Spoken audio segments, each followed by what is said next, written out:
guys can hear the music, right? I just lowered the volume of the music, but you guys can hear it?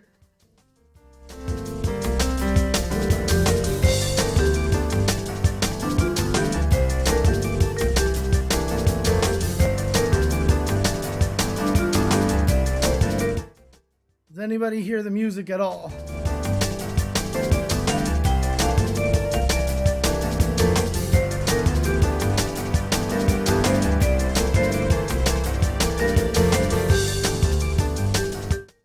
Is the music too loud? Or is it, like, obviously it's going to be louder than me talking. But, you know, if I'm talking, I'm lowering it. But if I'm not talking, is it like blastingly, like too loud? Or is it just louder than my voice?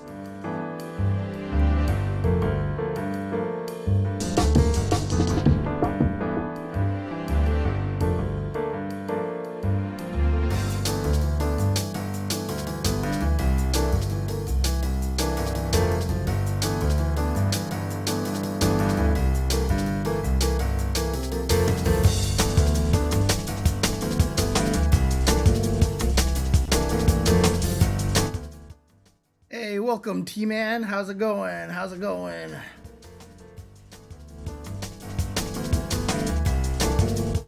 But it's not like overly loud, right? Like it's not like blasting your ears, because obviously when I'm not talking, I want the music to be heard, and I am trying to be diligent about lowering the volume. Okay, cool.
Nathan is trying to be super cuddle kitty right now. Oh, I don't have that on. Do I have this on? Oh, there we go. Yeah, look, Nathan is trying to be cuddle boy right now. He wants food. Nathan wants food. He's hungry. Are you hungry, Nathan? Are you hungry, Nathan?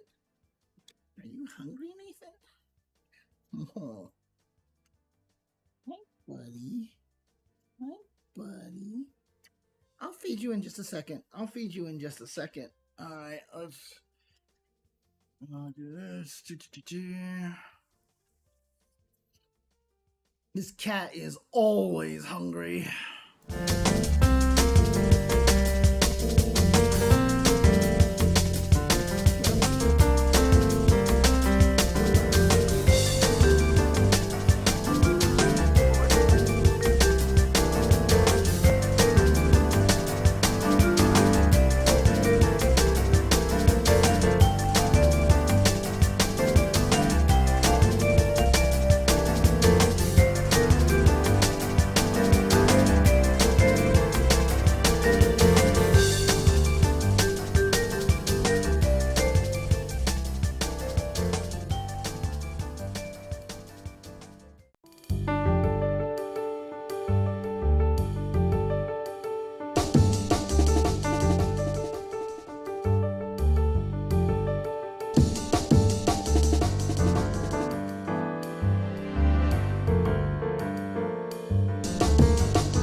Give me a second, guys.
Um, can you guys hear me? You guys can see me and everything and all that. Everything is seems to be working okay here on stream. Just making sure that everything is working okay, that everybody can see and everybody can hear me. I do have the microphone kind of in the wrong place. If I put the microphone over here, I should sound significantly better. Like so. But also, ooh, okay, what am I trying to do here? Yep, okay, let's do this. Nathan. Oh, what a cat. Nathan is a cat of all time, I think. I think that's just the best way to describe him. Okay, let me try something here. Uh,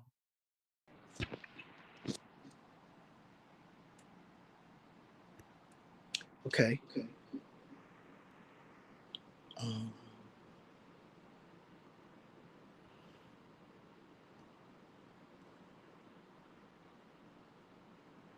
yoink, yoink.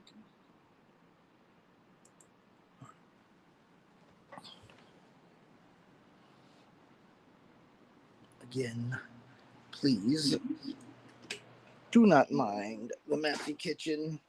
That is just an ADHD mess right now. It will be clean soon. Nathan also doesn't wait for me anymore, but I don't really care anymore. He just goes up whenever he feels like it now. See, he doesn't care. He doesn't care. Dang, he meowed so loud, I actually heard a little bit of an echo. Okay, hang on a second. Let's do this here. That's so funny. Nathan. Nathan. All right. Oops, what am I doing? Ugh. Yeah, I know, Nathan. I know. Nathan is just meowing at me. Mm-hmm. Yeah, Nathan. I'm getting some food. I know. I know. I know. I know. Dude, you guys can just hear him meowing all day, right? I mean,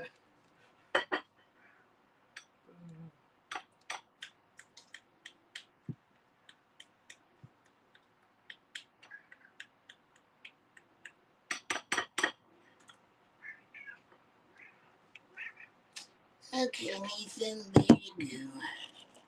Eat your yummy foods. Eat your yummy foods. Where is his head? Why can't I see his head? Oh.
Oh, Nathan, you're just standing here now.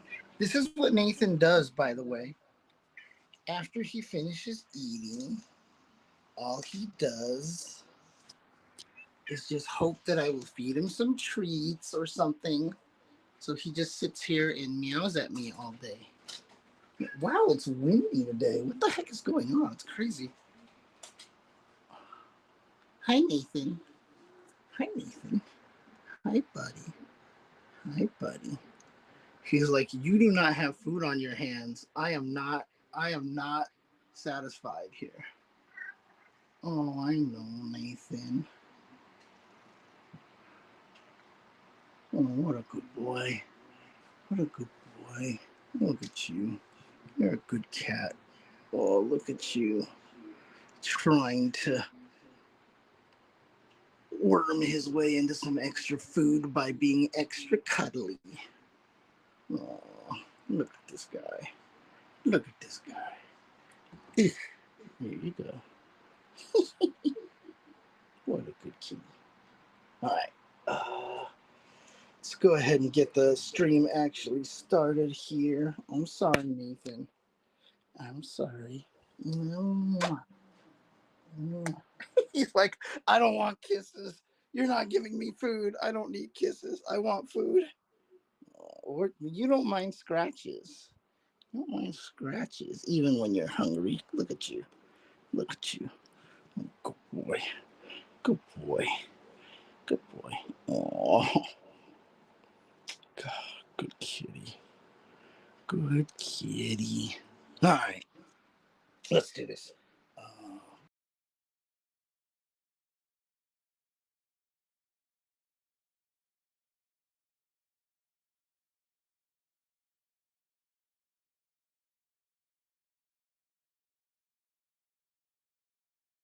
Okay, I should be back audioly. Let me know if you guys can. Oh no, did it cut? Did the stream die or something like that? Like, did the stream just actively die? That's crazy. Uh, all right, let's. What am I trying to find over here? Oh, okay, okay, okay. Yeah, I'll fix that in a second too. As soon as I remember. What am I supposed to do? That's okay. Jeez, my dude, I'm telling you, man. Like my brain is just my brain. I swear these days is just like not working or something. It's crazy. It's absolutely nuts. Oh, that's right. And then I gotta fix. Like I feel like the ADHD is just like getting more severe sometimes. Ugh, it's just really weird, but whatever. All right, we should be good now. We should be good. So before we start, just wanted to see how everybody's doing. Let me know you guys having some fun with fighting games out there. Um this coming weekend, if I'm not mistaken, is Blink Respawn. Uh let's see, June 5th to June 7th. So it's going to be an extremely busy weekend coming up because Blink Respawn's going to be going on. Summer Game Fest is going to be going on, which means we'll probably get word on what the hell is going on with Street Fighter 6 for season 4. You know, after they mentioned that Ingrid was going to be the last patch for World Tour stuff. And we all have no idea what's going on. Maybe they're going to announce a Super Street Fighter 6, you know, which, you know, hopefully won't be like a paid update, but just like a, you know, little expansion or something. Yeah, we got Doom's team revealed. We also got Senna revealed for 2XKO.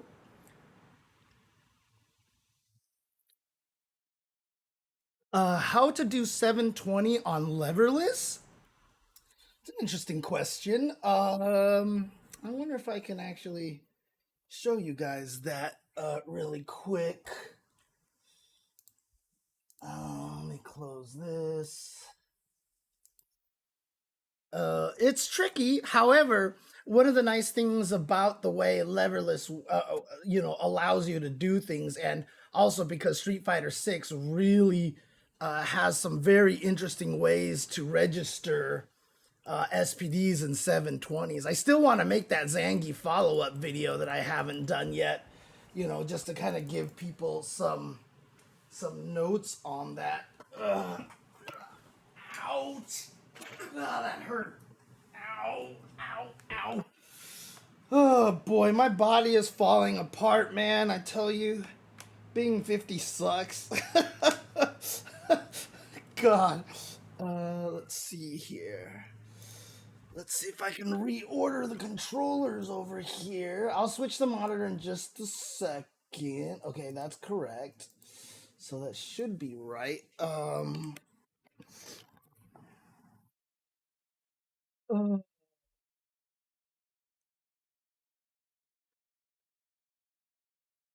Well, start training mode. So here, let's before we start anything, while people are ambling on in and stuff, let's go ahead and do a quick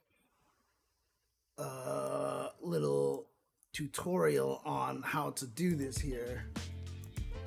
Um, my biggest problem is using leverless on using leverless on menus. Like, I'm really bad at using leverless on menus because of the up and down thing, basically. So, just so you know, Archer Carter, like the way that you do SPDs in this game, you don't need diagonals at all. Let me see if I can turn this on over here. Let's see if you can.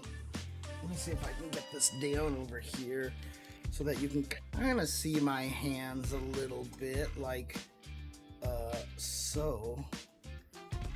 Let's see, what's the best? Okay, yeah. So this, by the way, is the Quamba Pro KO leverless controller. Very, very beautiful leverless controller. Really like this thing. Has a lot of really cool features and stuff. They gave me one to test out, and it is absolutely amazing.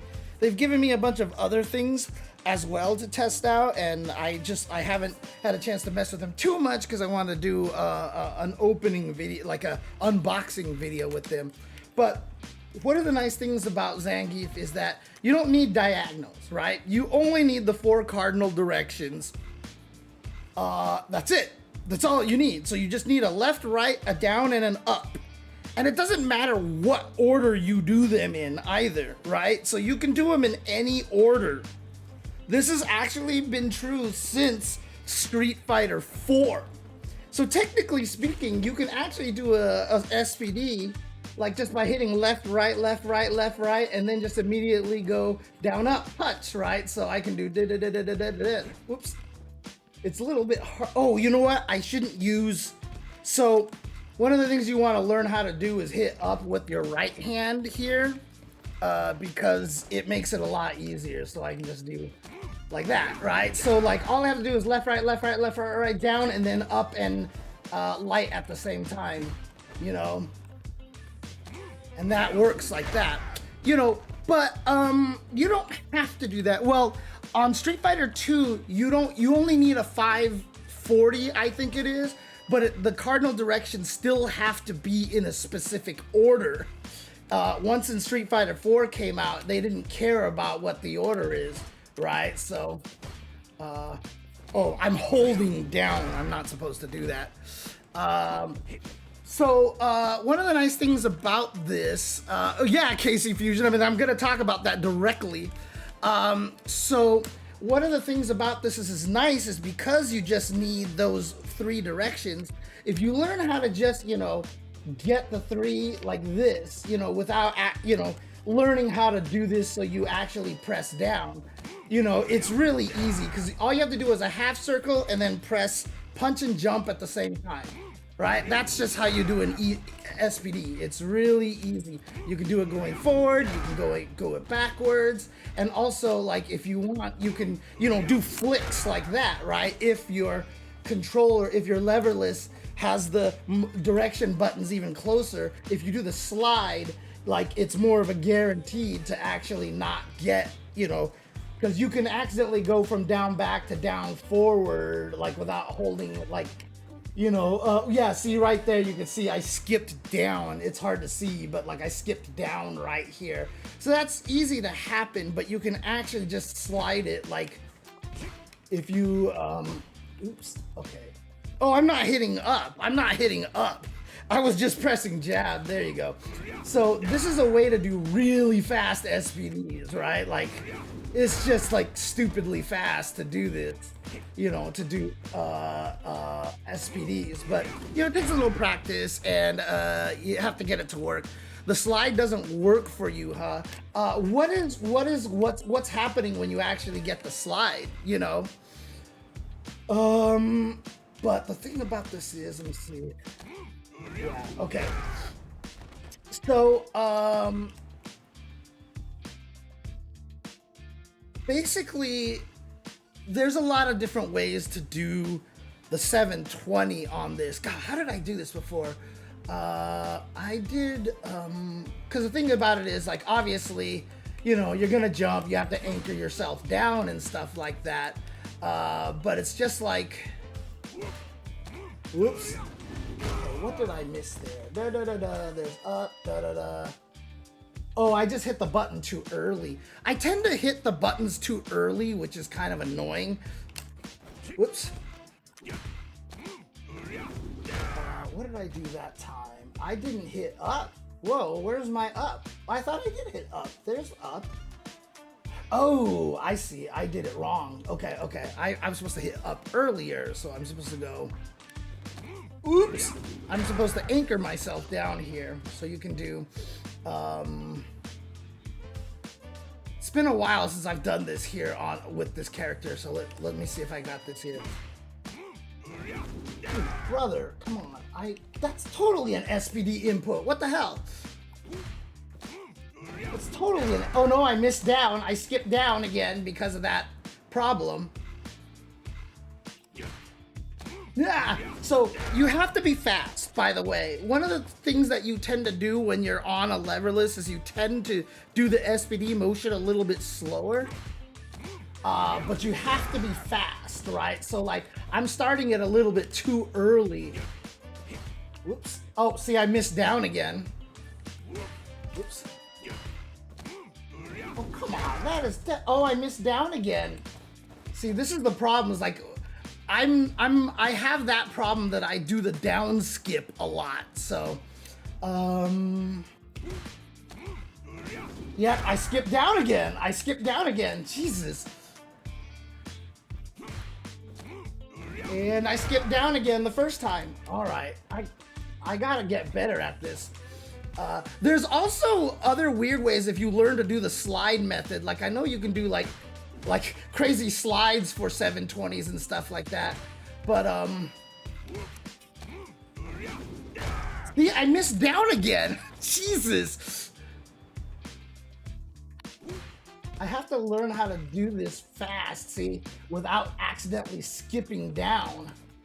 I have a tendency to miss that because what I do is wow. I mean, it's hard to skip down, and yet somehow I'm doing it all the time. There we go. So when I don't skip the down, that comes out like this. Now, the thing about it is that I have talked about like the little weird shortcuts that you can do. I had the whole video about the op SPD input. God, how did I do this here? I went, did I skip down? No, that was just too slow. So, oh no, I didn't hit up at all. So, yeah, see, that was too slow. Whoops. I skipped down again. Jesus. That's crazy that I keep skipping down. That was too slow. I started the SPD motion too early. And that should have worked. That one should have worked. I don't know why that one didn't come out that time. Because you don't have to go in the right... Huh. Is that still too slow? See, I skipped down again. Every time I try to do it faster, I skip down. So this is why a lot of times when people tell you to do SPDs on leverless, they try to teach you the slide method here. But I had trouble sliding on this controller here. It's not the SOCD cleaning. It's just I'm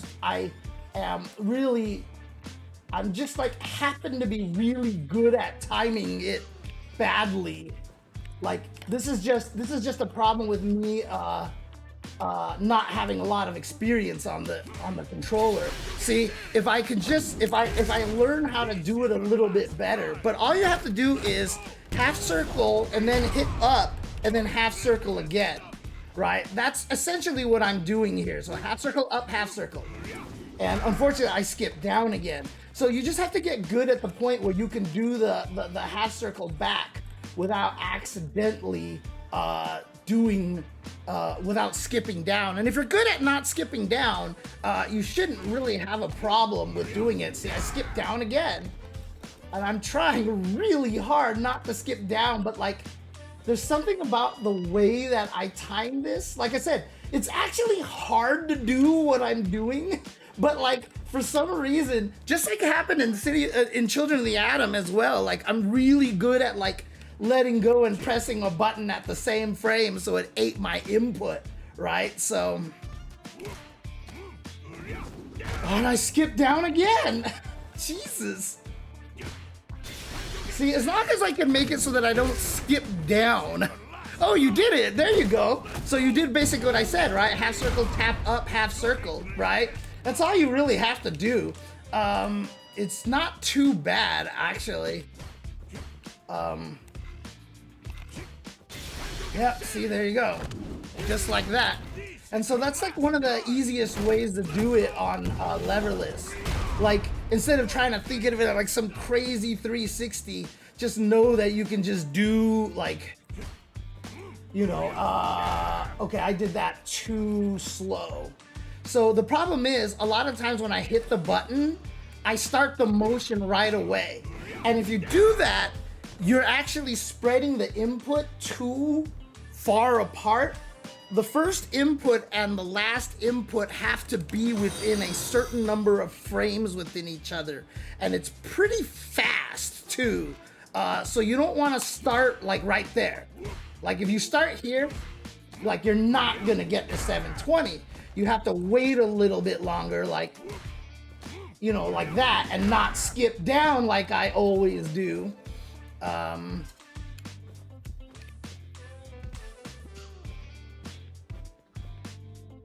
Wow, I am so good at that. Like, I'm so good at, like, literally letting go of left on the exact same frame I hit right. And that time I don't know why it didn't come out. Oh, because I hit the button. You see how I hit the button at down forward? Because I hit the button at down forward, I didn't finish the 720 motion. So it came out as an SPD instead. Whoops. There you go. Yeah, 720 is a little bit harder, but there's a lot of like little tricks that you can do as well. God, there was a way. I know I came up with some crazy technique one time, and I can't remember what it is.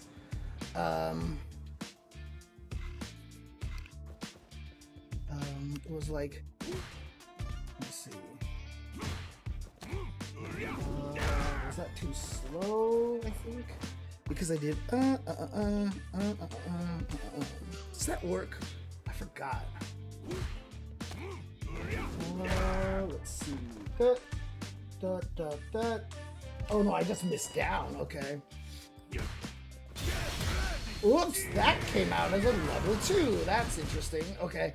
What was I trying to do?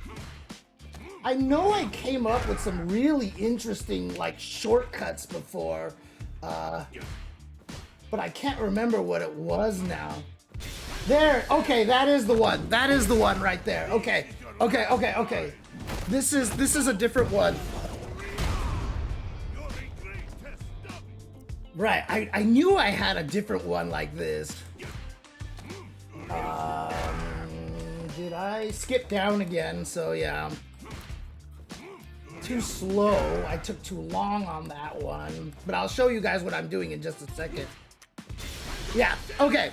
So what you can actually do to make this even easier, 360 plus quarter circle back. Well, yeah, that's kind of what I'm doing right now. So what I'm actually doing right here is instead of starting half circle up, half circle like this, I start the whole thing by doing up first. So I do this, and in the block sun, I press up, right?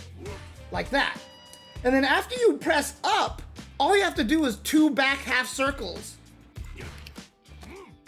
And as long as you do it fast enough within that window, you can actually get the SPD out. But I missed down again on the first one. Like that. So in the block stun, tap up and then do half circle back. That's the first 360. And then the second 360 doesn't have to be a full 360. You technically only need 7 cardinal directions, but the 4 cardinal directions of the full, you know, up, down, left, right have to be next to each other at the front or in the back, right? So as long as I do up and then half circle back, that takes care of the first 360. And then you just do another half circle back and that works. Too slow that time. No, I skipped down. I skipped down again. I skipped down again. Jesus, I am so good at that. Like, if I'm ever gonna learn how to use this thing for Zangief, I'm gonna have to learn how to not do that. Like, why am I so good at that? You know what it is? I think I'm letting go of... Yeah, I'm letting go of the first button a little bit too fast. So that was right. It was just too slow that time. There you go. So yeah, I'm just letting go of the button too fast. No, I'm actually letting go of it too fast. Because SOCD will clean it to down as long as I hold it, right? See, like, I can hold it because if I do left, down, right, SOCD turns it into straight down. So then I can actually do it a little bit slower to actually get the whole thing. So what I'm doing is, because I'm letting go so fast, I tend to let go while I switch from left to right on the exact same frame.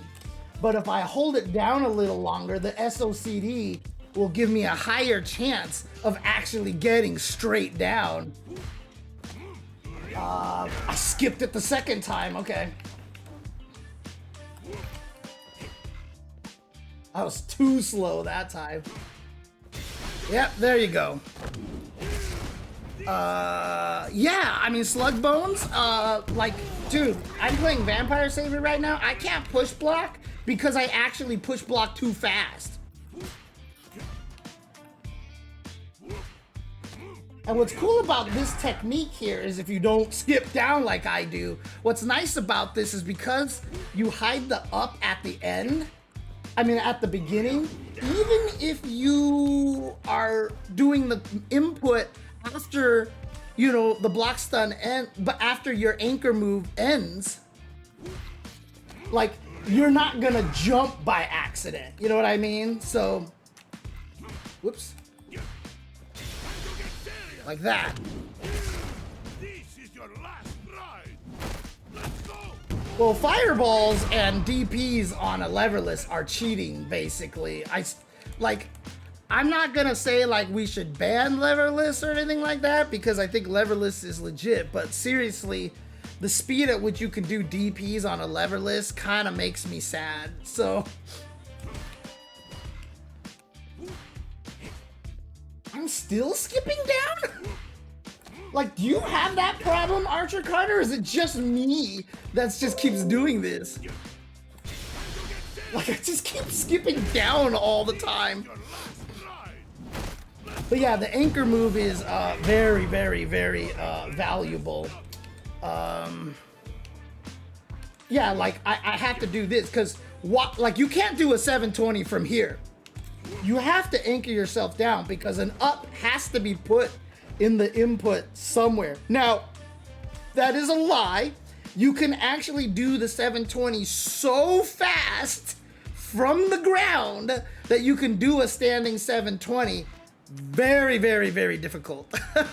Very, very good difficult. So, yeah, see, Mikey comes in here and he's just like, oh, but you can't, you know, like, it... I try not to inundate people with too much knowledge sometimes. Well,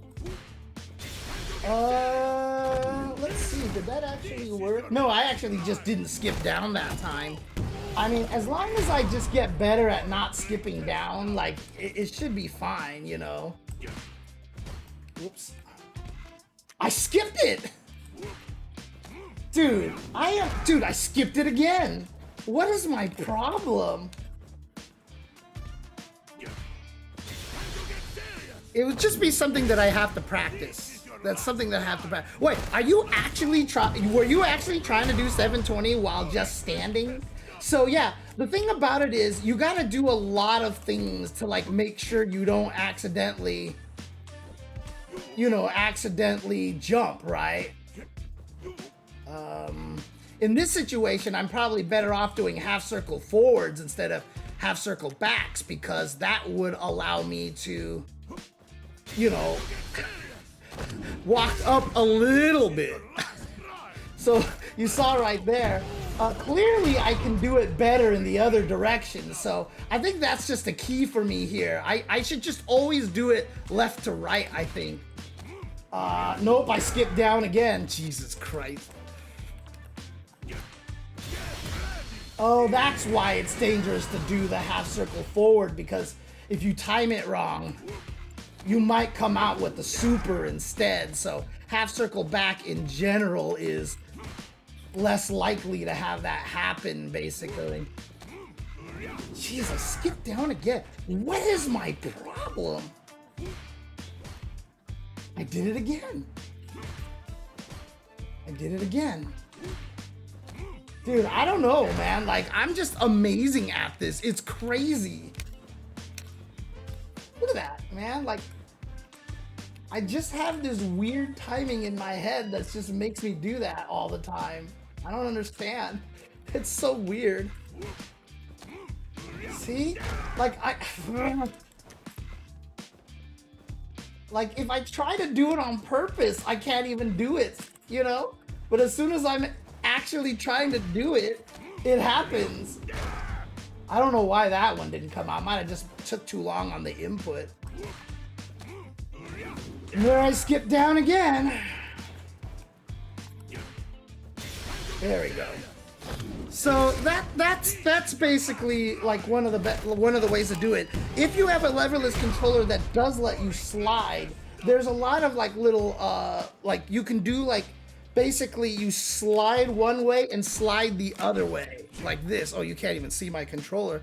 You can slide, you can like slide up and then slide the other way, basically, like, you know, and actually do it. But I have trouble sliding on this because the buttons are a little bit smaller and they're a little wider apart on this controller, so like sliding is a little bit harder for me here. Yeah, so I have trouble doing the slide method on this thing here.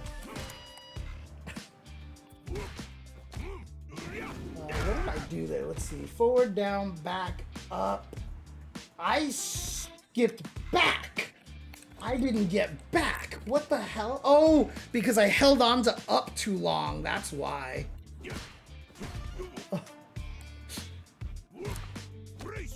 Yeah, I don't know. I, can't- what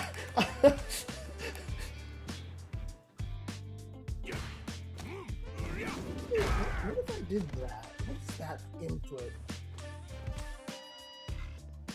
Oh, okay, that just does nothing. I see. That skipped forward? Jesus. Yeah, I would just basically have to practice, basically. You know, Snake Eyes plays on pad. Snake Eye plays on pad, so it's crazy. You have to have 2 up buttons. I know there's a way to do it. I know there's a way to do it on a leverless, even without 2 up buttons. I've seen it done before, and I remember doing it myself on the junk box leverless that I have. So this sucker here, I know I've done it on this controller before, because this controller has flatter buttons, right? So if I do this like so, let's see, did this actually turn on? Yep, okay, here. So like, actually I wonder if I do, no, God, I'm still doing it. Like I know on this controller here, I've done it before with like slide up or like boost slide, something like that, like, whoops, let's see, what did I get here? So I got strong up, forward, down, right, then right, down, forward. Okay, I think I might just did it too slow. That should have worked. Let's see. I got up, forward, down, right, down, right. Yeah, maybe I actually have to slide it in the same direction. Let's see. No, because you can go the other way, I'm pretty sure. Let me see. Whoops. Well, maybe you can't go the other direction. I'm pretty sure you can, though. God.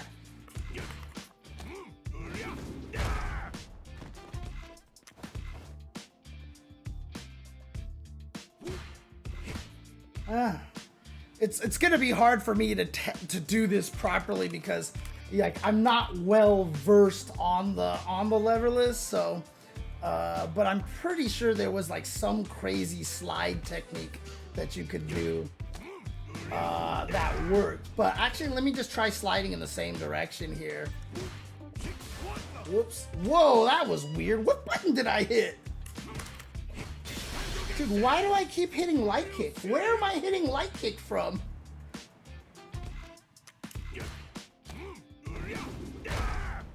I didn't get to back. What the hell? I just... God. Yeah, see, there you go. I did a double slide in the same direction for that one. I did some strong, and then I did up, slide, slide, basically. And that helped. That actually worked, so... Dude, how am I hitting light? Oh, when I slide, I actually move my finger too far is what it is. There you go. See, there you go. That's a slide technique right there, right? All I'm doing is up, then slide, slide, basically. Up, slide, slide. And then I skip down and I somehow hit fierce and roundhouse. There you go. So there's a slide method right there.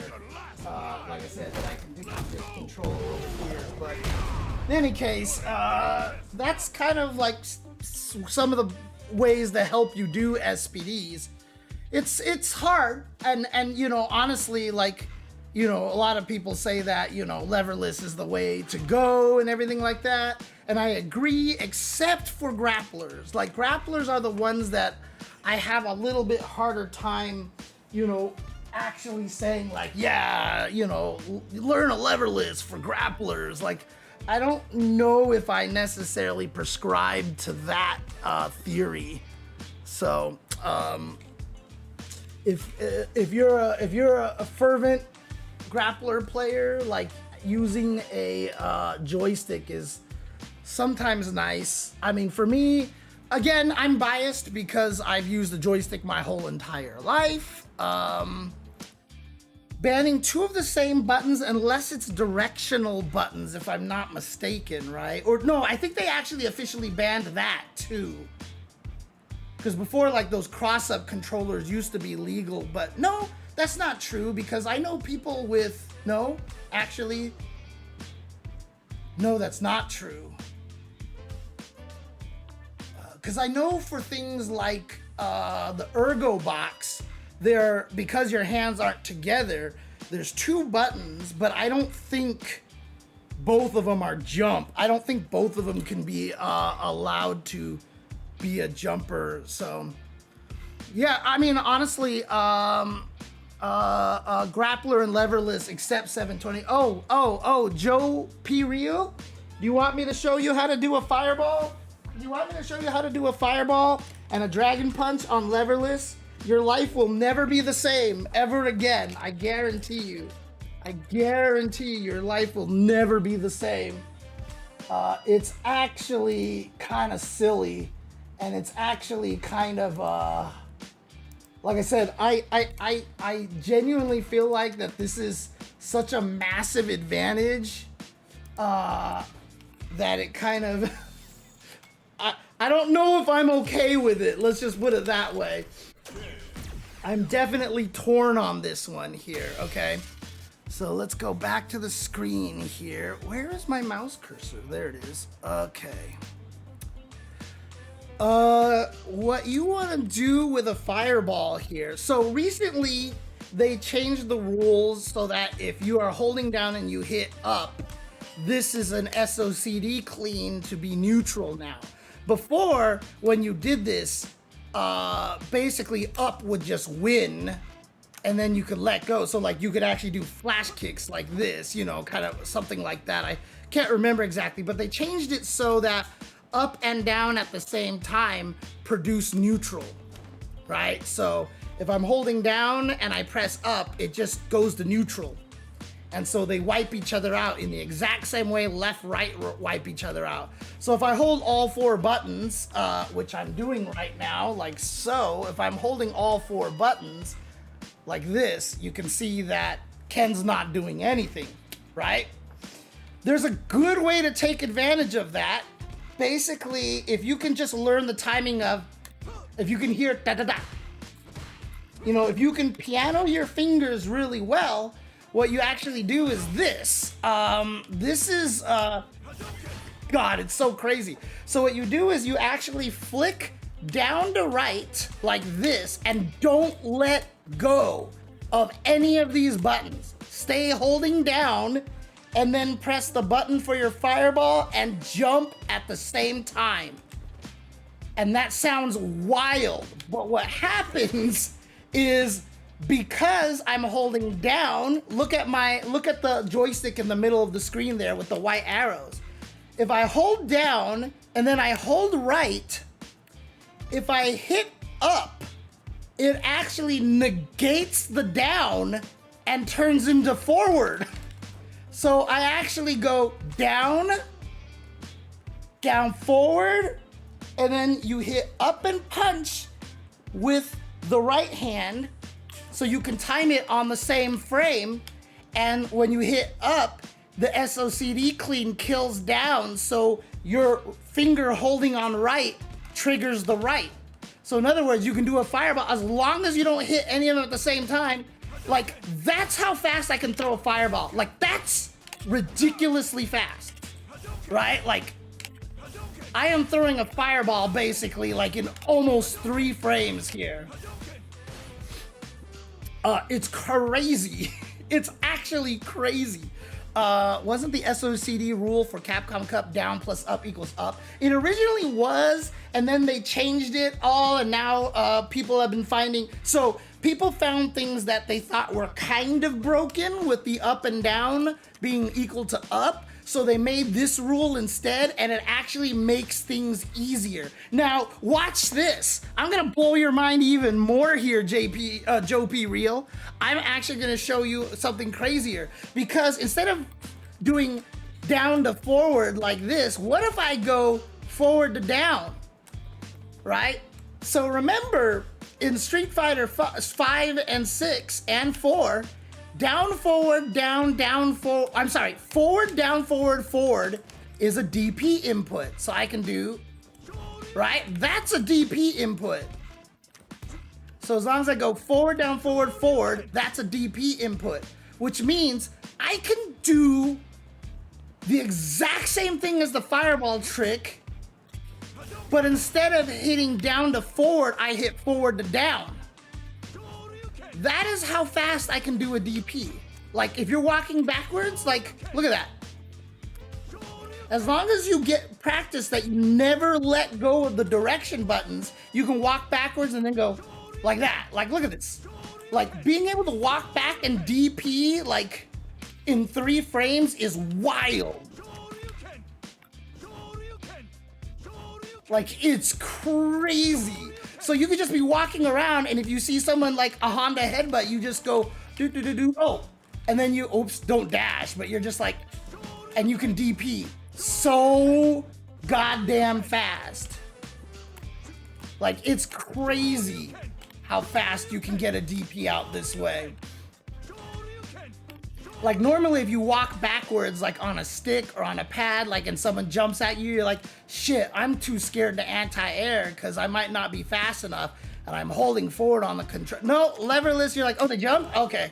Oh, they jumped? Okay. Doesn't matter which direction you're holding, you know, like I could be holding down and then just do it, right? Like, look at that. DP does make sense to me. I know that FS6 does the down forward twice shortcut with DPs. So down forward is technically not the input for DP.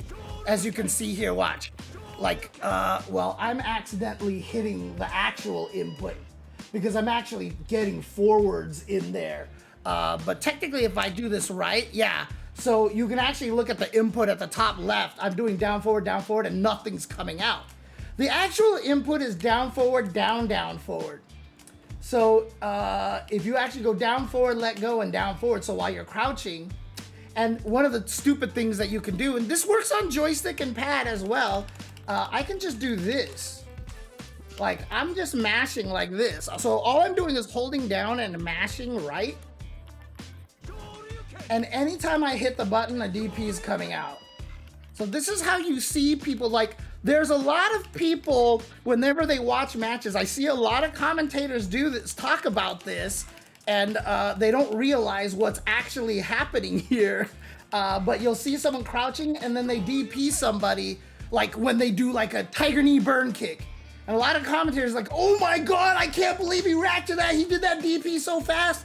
It's because the guy is literally mashing like this. Like he's just mashing, and as soon as he sees something, he just has to press the button.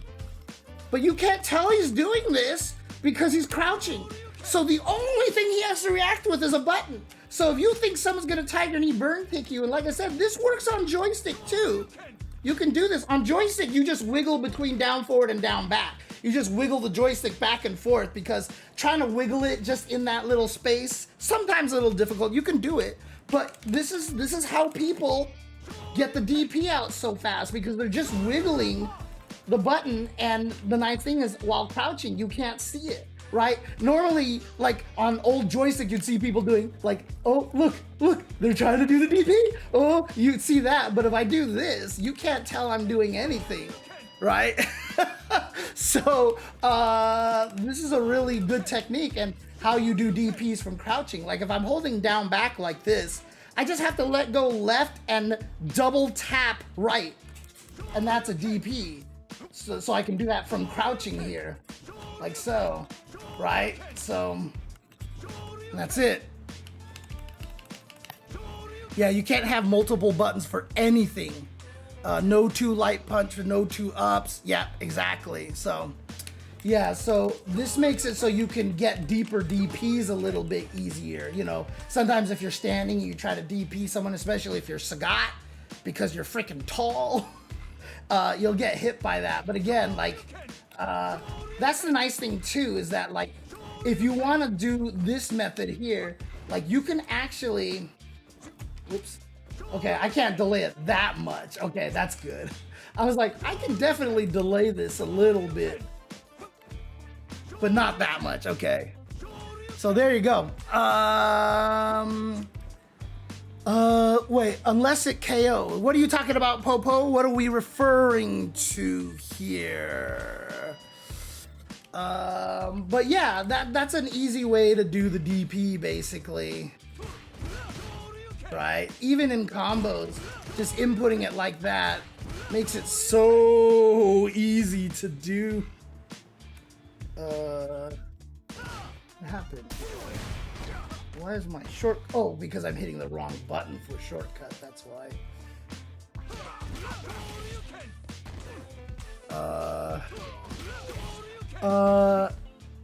Geef Stomps? What? Where's Geef Stomps at? I don't see where Geef is, It's not, I'm not sure what you're referring to, Popo. Sorry. But any case, I've been doing this long enough. Here, let's get to the topics at hand, shall we? Because otherwise I'm gonna be here forever. Does that work for the crosscut?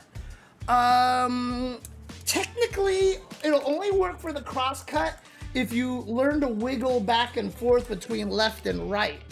Because then the guy, let's see here, if I do this, woo, like that, right? Okay. And then let me do this here. So if I play him back, okay, he jumps over me here. So let's see. If I hold down and wiggle between left and right like this, yeah, see, that works like that. So if I just wiggle back and forth like this, but you gotta make sure you're hitting down. If you do what I do and are like the expert at like skipping down for some reason, however, this does hurt the hand a little bit. Switch the cameras. Oops, shoot. It does hurt the hand a little bit doing this, but if you actually have him jump over you, whoops. I'm not doing it fast enough here. Oh, God. Okay. I hit it too early. To be honest with you, I mean, it's probably better just to do a standard crosscut, honestly. On leverless, you're probably better off just doing a standard crosscut. Whoops. You just have to make sure you let go of right, that's all. Ah! Okay, what did I do there? There you go. Yeah, it's just fine to do a standard crosscut here. And always remember that if they're over here, it's like hard to do crosscuts if they're right above your head. So in those situations, you do the autocorrect more than you actually do. You actually do autocorrect as opposed to crosscut. It's really kind of important to know the difference of when you want to crosscut and when you want to use autocorrect. Basically, if the guy is jumping right on top of your head, autocorrect works. If you are close enough that you can definitely get under them, you can do crosscuts more consistently.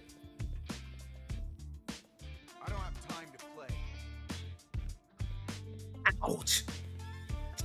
Most leverlesses have smaller buttons, yes. Because the idea of a leverless is to have the controller all contained close together as much as possible. The downside of it is that like the way that I'm playing leverless right now, I'm gonna kill myself. I'm actually gonna hurt myself. I will probably injure myself if I continue to play leverless the way that I am playing it here. Like so. If I play like this, I'm going to injure myself. And the reason why is because I'm used to playing with the controller right on my lap right here. What this ends up doing, if you can't see it, is that look at how my wrists are bent. You see how my wrists are bent out like this? Like instead of playing straight-handed like this, I'm playing like this, right? This will hurt your hands. You will damage your hands if you play this way. It'll hurt your wrists right here. You will get carpal tunnel. If you want to play leverless, you have to play further out. get used to playing further out. So I'm leaning a little further back, and I'm moving the controller further forward on my lap. Instead of playing here, I'm playing here. So you want to do this to try to keep your wrists as straight as possible, and this will be healthier for you. Or, like people are saying, play on a table or whatever. Or if you're at a tournament, do the double chair technique, right? Put another chair in front of you facing the opposite way and play this on the chair in front of you. But you want to make sure that your hands are as straight as possible, because if you play like this, you will hurt yourself. Now, when I play on a joystick, it doesn't matter because my hands are kind of floating like this. I don't care. But like if you're playing on a leverless, make sure you try to put the controller as far away from you as possible so that you won't actually hurt yourself, you know, so you can play it like this. This is definitely going to be healthier. So leverless can help cure, like can fight carpal tunnel syndromes from pads and from like joysticks and stuff like that. But if you don't use it right, it can actually make it worse in a way. So this is why whenever some people ask like, what controller should I use? I say use whatever you feel comfortable with. See, when I use a joystick like this, my hand is not facing this way. My hand is facing this way. So if you actually can see right here, my arm is actually straight. You see? Like I'm not bending my wrist in either direction. I've just learned to play fighting games with my arms straight like this. So when I play fighting games on a stick, I don't get carpal tunnel. And even if you look at this hand, it's also straight. Like look at my arms from above. You can see they're just kind of coming in straight as an angle. I'm not playing on the joystick like this. I'm playing like this, and this is just how I've gotten used to it, right? And that's why when I play on a joystick, I don't kill my hands. I stay relatively, like I've stayed relatively carpal tunnel free when it comes to this kind of stuff. So, yeah. Leverless does not look comfortable me turning your wrist inward. Well, right, Dan FNP. Again, you shouldn't do that. If you are actually turning your wrist like that, then you are making a mistake. You are going to suffer long-term pain. And so if you are playing leverless, yeah, it looks uncomfortable because it is. Because it is literally hurting you. And so you don't want to do that. So make sure you don't do that. So that's very, very important. It looks uncomfortable because it actually is uncomfortable. So, but for me, I've been playing on a joystick for 3.5 years. So, you know, I've been playing on a joystick for not 3.5 years, 3.5 decades. I'm sorry. I was looking at my phone at the same time, doing two things at once, and my brain exploded. I have been using, you're talking about the ergo boxes. So the ergo boxes are designed to have your hands be straight. So when you play like this, see, it automatically keeps your hands like this, like I was doing with the joystick, right? So that's why the ergo box is really good. And it forces you to play with your hand straight like this. The only thing that bothers me personally is I can't play on a leverless unless I can hit jump with my right thumb. But I also want to be able to hit jump with the left thumb. So the way that hitbox is designed so that you can hit jump with both thumbs is kind of vital to me. But I don't know, I know, for example, when Ultra David uses the split box, he programs the left thumb to be jump. So he has all his movements over here, and this is all other stuff. And this thumb button is just for parry, if I'm not mistaken. For me, I would actually probably get more used to putting jump on the right thumb and having parry on the left thumb or something like that. I'm not sure. So, but yeah, that's the pyramid, the ergo box, for example. You can play like this. So I was trying to do 720 for 2 hours. I just did my third one. Yeah, the anchor move. I didn't realize you weren't doing the anchor move because yeah, you can't actually. So like, remember too that the anchor move can be anything. right? You can dash. You can jump. You can use the opponent's block stun that they caused on you. So if you block something, that's anchoring you down. So the anchor doesn't even necessarily have to be your own move. The anchor could be you getting off the ground, because up's not gonna do anything while you're lying on the ground. So remember, the anchor is whatever makes it so that up doesn't make you jump, right? So like I could whiff a throw and do it. You don't want to do that because throw whiffs last a very long time. But you know, like you could anything that leaves you on the ground and where up doesn't work, you could use it. And yeah, it doesn't even have to be on the ground because you could do jump, knee. So Zangief's knee into 720 is a very popular 720 setup. I will, Archer Carter, but I want to do something more formal. I want to actually do, because I actually plan to record a bunch of stuff like this. One of the reasons why that I can play on leverless to a degree is I want to study how to do everything on leverless, because if I make a video on tips on how to throw a fireball, I want to cover every control type. And to me, there are 4 control types to cover, right? Joystick, pad digital, pad analog, and leverless, right? So those are 4 different categories. And of course, I call it the digital pad because it's the opposite of the analog pad.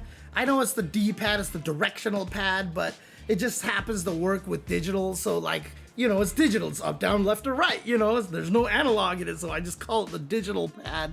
Anyways, no one said the anchor. That's so weird. I bet you they're doing it in the videos, but they never talk about it, right? I bet you they do it like, they're like, here's how I do a 720, and they walk up and do standing strong into 720 to grab them, but they're not mentioning it. What's the difference between using arcade stick and pad stick? So when you play on a pad, I should have a pad somewhere that I can demonstrate this for you. Where is my Power Max Pro controller thingamajig? Why can I never find this thing?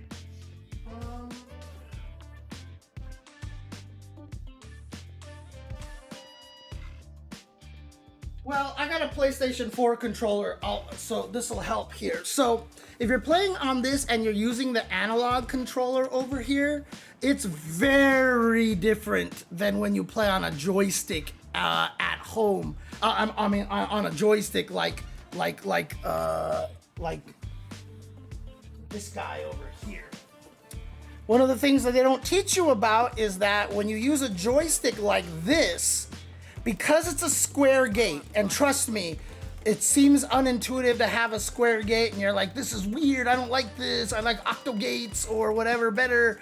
It actually makes sense to be a square gate because holding down back on a pinch and making sure you end at down forward for DPs is really nice to have a square gate. But the whole thing about when you use a joystick here is that because it's a square gate and because, like, if you can listen to this, like, I don't know if you can hear the click. Like, I have clicked it, but like, that's only moving the joystick like halfway, right? So when you use a joystick and you do motions, the thing about it is you do not ride the edges. You do not ride the edges of the gate. You actually learn to do mini fireball motions within there. So in other words, for example, if you did, here we go.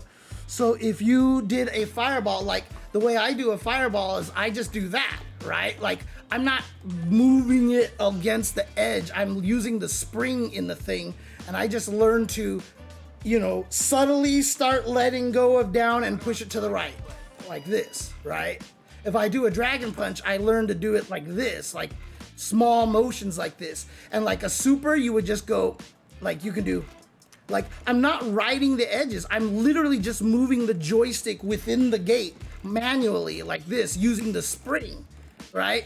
So when you use a joystick to do everything as fast as possible, you're really not moving the control, like you don't have to move the controller to the edges. Obviously to do stuff fast, it's like, yeah, you want to do that and just to be sure, but like you don't have to move the joystick all that much. Like this is a true DP motion if I do this, right? Like you can see like my hand is barely moving, but this will get you a DP. If I do this, like that's a fireball, but you can see that my hand is barely moving, right? I happen to do it like this because this is just how I've done it in my life, but some people can do this, right? Which is why the wine cup method works for some people, because they don't have to move the controller that much, right? Like I don't have to do this, I can just do this for fireball, and it comes out like this.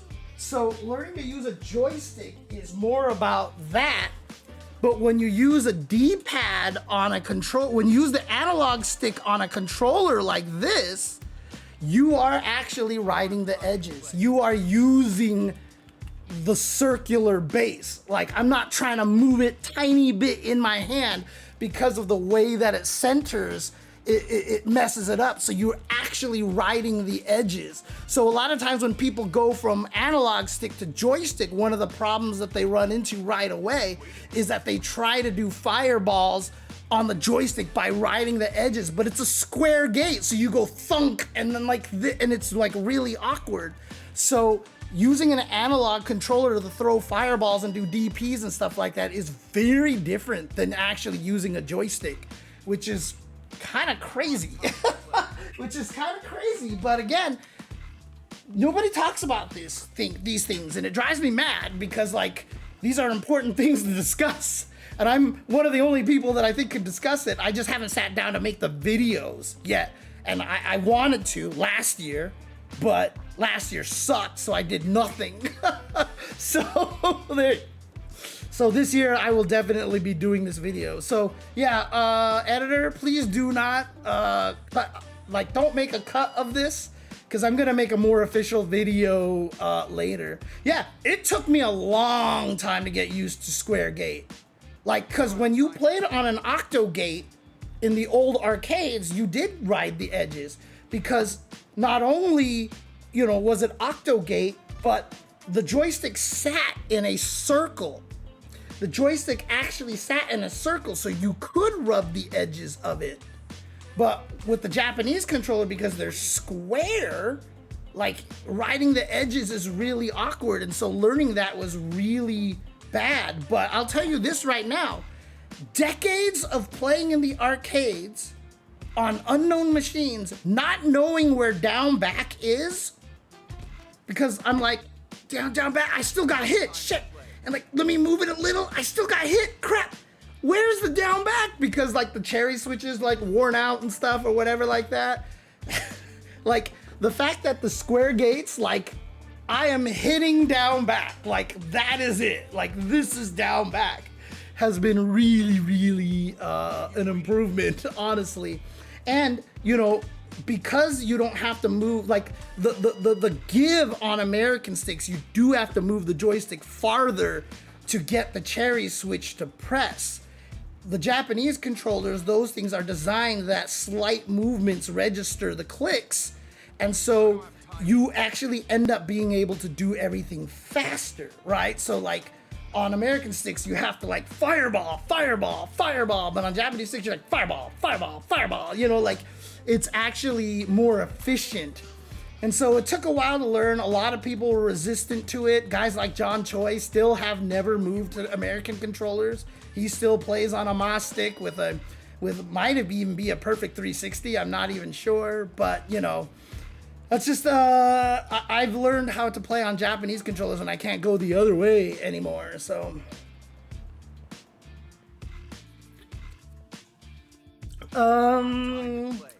No, joysticks are the most natural for me. The joysticks are the most natural for me, so they don't make me tired to use than other controllers. I can't play on pad a lot of the times because there are some games too that just like if you're on a pad, like good luck. I don't know how anybody plays Vampire Savior on a pad. I literally have no idea how they play on a pad, because push blocking, like, I'm sure there's a technique to push block on a pad, but like, Jesus Christ, like, especially with my button config is so fucked up on a pad that I would never be able to push block well. Because the way that I learned to play on a pad, I use some weird ass button config. So it was back when we were actually stupid and didn't understand how to play fighting games on the Super Nintendo when Street Fighter 2 came out. I was like, you know what? You know, the default had it was like jab, jab, you know, it was jab, short, strong forward, and then it was like fierce roundhouse or whatever on the triggers up there. And I was like, that makes no sense. You use fierce and roundhouse way more than use the light buttons. The light buttons are practically useless. So I'll put them on the triggers because I'll never need to press them that way. And then, you know, the better you get, you're like, oh, okay, light punches are really, really useful. So like on most of my Super Nintendo controllers, my right button is actually broken off the hinge. Like the casing keeps it in place and I can still push it because the rubber still pops the button back out, but it is not going on the hinge that it originally pivots on. Like it just cracked. And so like it's just loose there, but it still works. So yeah, that's how I've always done it too, Mage. So if you had it that way and you wanted a push block with on Vampire Savior, like good luck, dude. I don't even know what the hell you're supposed to do at that point. So anyways, let's actually yeah, Soul Calibur is a 4-button game, so very, very easy to play on a pad. So however, I do use leverless for Tekken. I use leverless for Tekken specifically because it's easier to do certain moves on there that for King are really strong.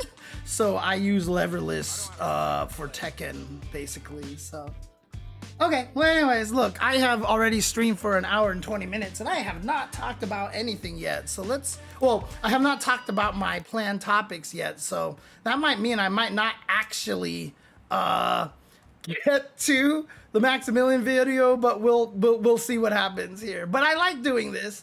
Don't be afraid to ask. Don't be afraid to derail me. I like derailments because I like helping people. So if you have a question and you're like, oh God, like James has been playing fighting games for 35 years. Like he's gonna think this is a dumb question. Nothing is a dumb question to me. I will answer any question no matter how basic in fighting games it is, because I am really, really good at explaining things that a lot of other people forgot how to explain because they're too good at fighting games. Basically, so derail inbound drive impacts, Jesus Christ. Why is the CPS2 Sonic Boom the best Sonic Boom? I'm not going down that path, Mike Lee. I'm not going down that path. I'm sorry. I will always prefer Sonic Boom, much more to Sonic Boom, Sonic Boom, Sonic Boom. Someone also talked about how the Super Nintendo version, the different strength had 3 different speeds. So you would actually do like Sonic Boom, Sonic Boom, Sonic Boom. Or Shoryuken. Like there was actually 3 different tones for the different buttons being used. And there was a sound test on the Super Nintendo one. Like if I could find a good Super Nintendo emulator for Street Fighter 2, I could see if I could fuck up the sound test as badly as I've done in the past. Because there's some weird shit that you can do in there and I'm not sure why it does it. But anyways, hick boom, Sonic Boom, Sonic Boom. Yeah. Round 1, and also Tiger, instead of Tiger, Sonic Boom, Hadouken. You know, we'll hear some of that later on if I get to the Maximilian video. So let's just do this quickly. I don't have much to say about the first topic because like I was thinking about like calling Rip to have him come and talk to about it, but like I still I feel like I got him in trouble the last time I brought him up here, but also now that he works on a game directly, a fighting game directly, I don't know if it's like kosher for him to like talk about other fighting games like this and stuff. So, and like maybe MYK, but he still works at Bandai Namco, as a commentator. So I don't want to get him in trouble, blah, blah, blah, blah, blah, all that stuff like that. Conflict of interest, yeah. So anyway, let's talk about this first topic. Hello, everybody. Welcome to It Was Tuesday with your host, James Chen. That's me, aka Jay Chenzor. Today, we're going to be talking about Tekken's future. Now, there's some craziness going on with Tekken right now because Tekken 8 has just been like the most wild roller coaster of emotions for the fans that I think I have ever seen in my entire life. Like, the game came out, the heat mechanic was not particularly loved by the players because Tekken has always been about like earning your mix-ups and there wasn't any like kind of like forced mix-up situations. Like to get a move that's plus on block in Tekken 8 usually required things like high attacks that you could low crush or leaping attacks that just took a while. Like a lot of the plus on block moves were significantly slower than other buttons, etc., etc. So like, trying to make yourself plus on block, it's more about being plus on hit to get the mix ups, but that means you had to hit them. So like if I hit him with, 1-1 and then I get plus frames, or I just hit him with 1 and I get plus frames, I'm rewarded for a well-placed 1, et cetera, et cetera. The heat mechanic was not particularly embraced by a lot of the Tekken veterans because in a lot of situations, like if you had, the heat, God, what is the name of the moves that trigger the heat? Like the heat smash or whatever. No, not the heat smash, but basically you hit them and even on block you can go into heat activation. And most of the time, if you made the person block that move and go into the heat activation, the heat dash thing, you got a free mix-up. That was just it. Like, the opponent would stagger, they could block out of the stagger, but they couldn't really do anything else. So literally, the person coming in just has a free high-low mix-up. And so a lot, heat burst, thank you, no glitching, thank you. Heat engagers, no, that's what it is, heat engagers, yes, thank you. Well, heat burst, yeah, is a different one as well, because heat burst was just, attack, and it was like super armored, and in season 1, like round 1 start heat burst, like couldn't be defeated. Like it beat armor, so it beat the other heat burst, so like if round 1 fight heat burst, if both players heat burst at the very start of the round, it was just a Jeopardy situation, which is what I always call this kind of situation, which is who pressed it first? Who pressed the button first? Because it's like Jeopardy when you need to answer a question, right? When you need to question the answer, you have to press the button at the right time. So it's just a Jeopardy contest here. And it's funny because Jeopardy makes it sound like it's a danger situation, but I always call it the Jeopardy situation. So like, if the opponent just does the heat burst at the start of the round before you did, there's literally nothing you could do. You couldn't backdash, you couldn't sidestep, you couldn't armor, like you just had to block it, and all of a sudden you're in a mix-up, like it's kind of crazy. And so a lot of people didn't take to it very well. So at the end of season 1, it was announced at the Tekken World Tour that the season 2 patch was going to, they listened to the fans, they heard what they said, and so they listed all these things and ways that they were going to nerf the heat mechanic a little bit. And everybody was like, this is awesome, this is great, look at all these things that you're doing to nerf the heat mechanic. This will make the game more feel like how Tekken used to be.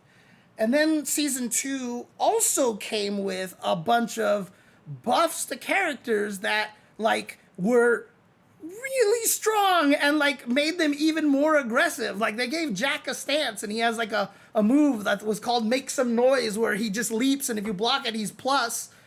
And he can go into the same stance and then do it again and he's plus. And then he can go into the stance and do it again and he's still plus. Like you could interrupt that, but he could interrupt you. Like it was just easy to get into situations where you could still mix people up.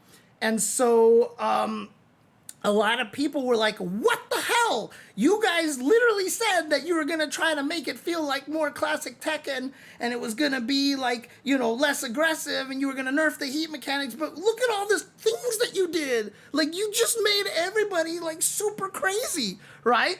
And so people were mad. And I have never seen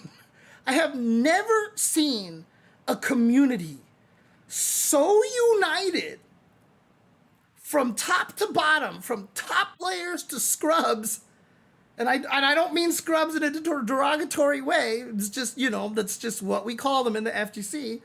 You know, I have never seen a community so united from top to bottom in reviling the patch. Like the game got review bombed on Steam. Like people were complaining in every amount of forums that you could basically, you know, see. People were pissed.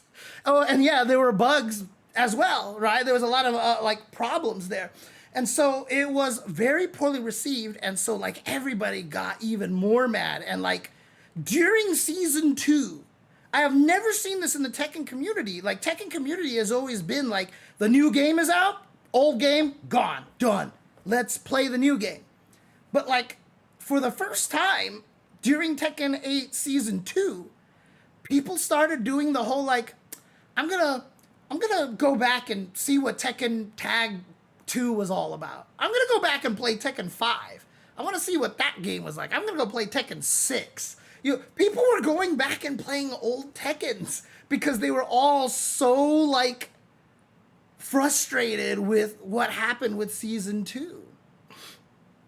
Now, you know, they fixed a lot of things during the course of season 2. Now, people like Azami in the chat here, you can confirm with me, but season 2 got better as it went along, right? Obviously, it was still pretty aggressive for quite some time, but like they nerfed some of the egregious stuff, if I'm not mistaken. And it got a little better. And then, at the end of season 2, they did it again. They put out all the slides and they were all sitting there being like, it's back to basics time. It's back to basics. And this is when Harada was already like talking about not being as hands-on.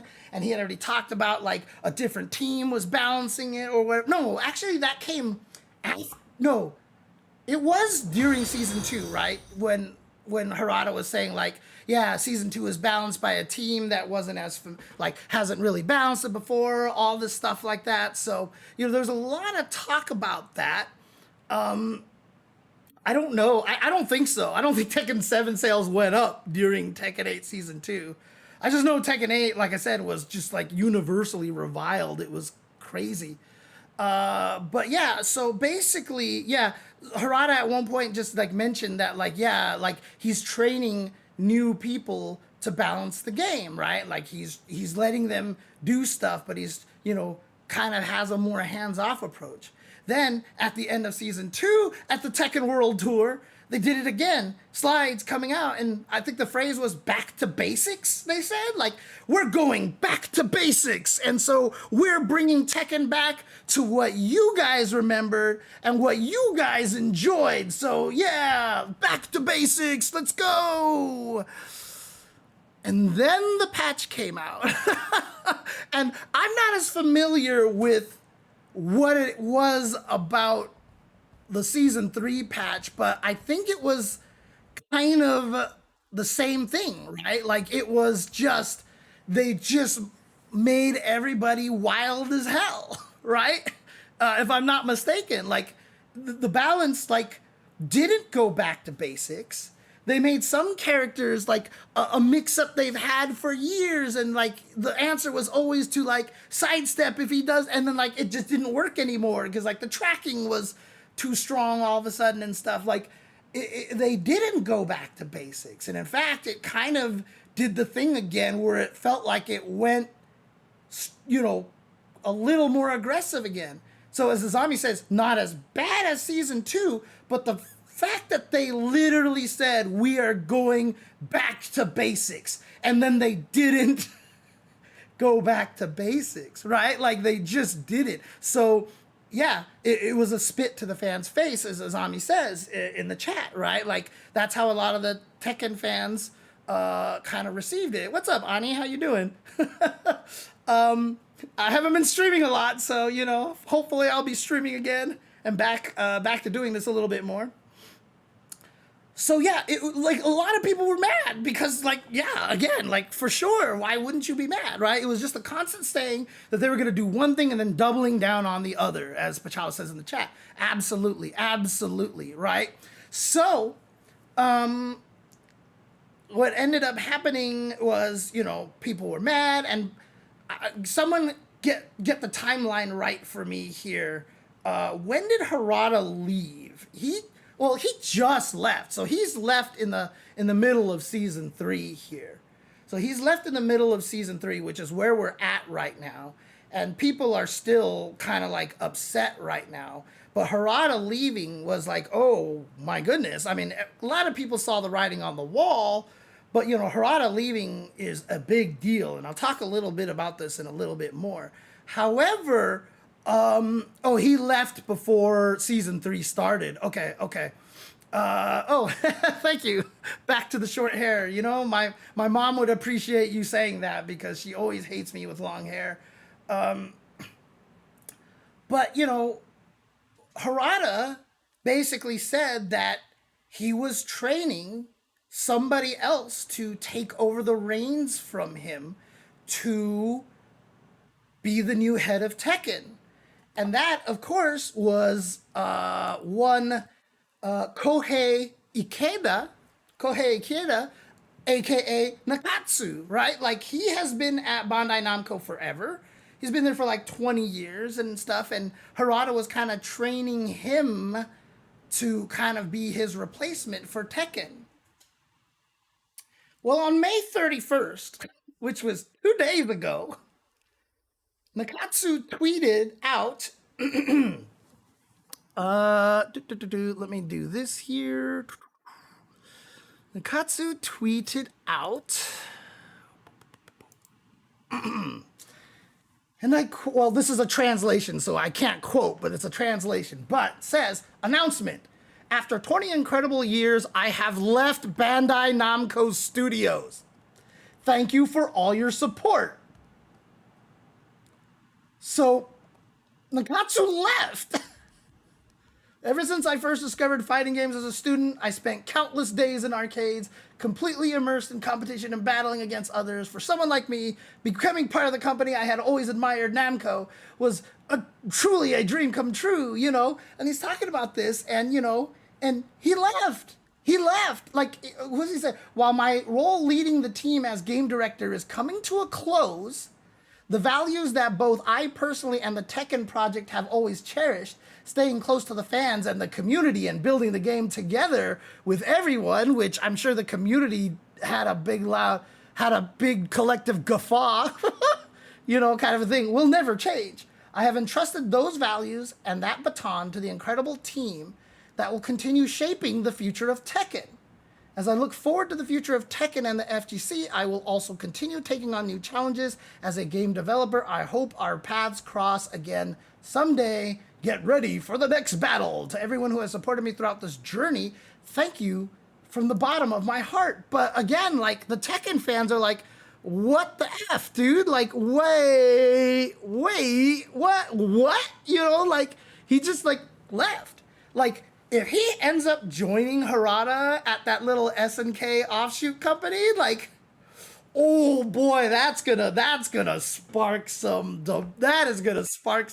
talk, dude. Yeah, and so As J&V pointed out to me beforehand here, there was someone else. Where did those tweets go? I thought I had them somewhere. I had them open for sure. Where did I put those tweets?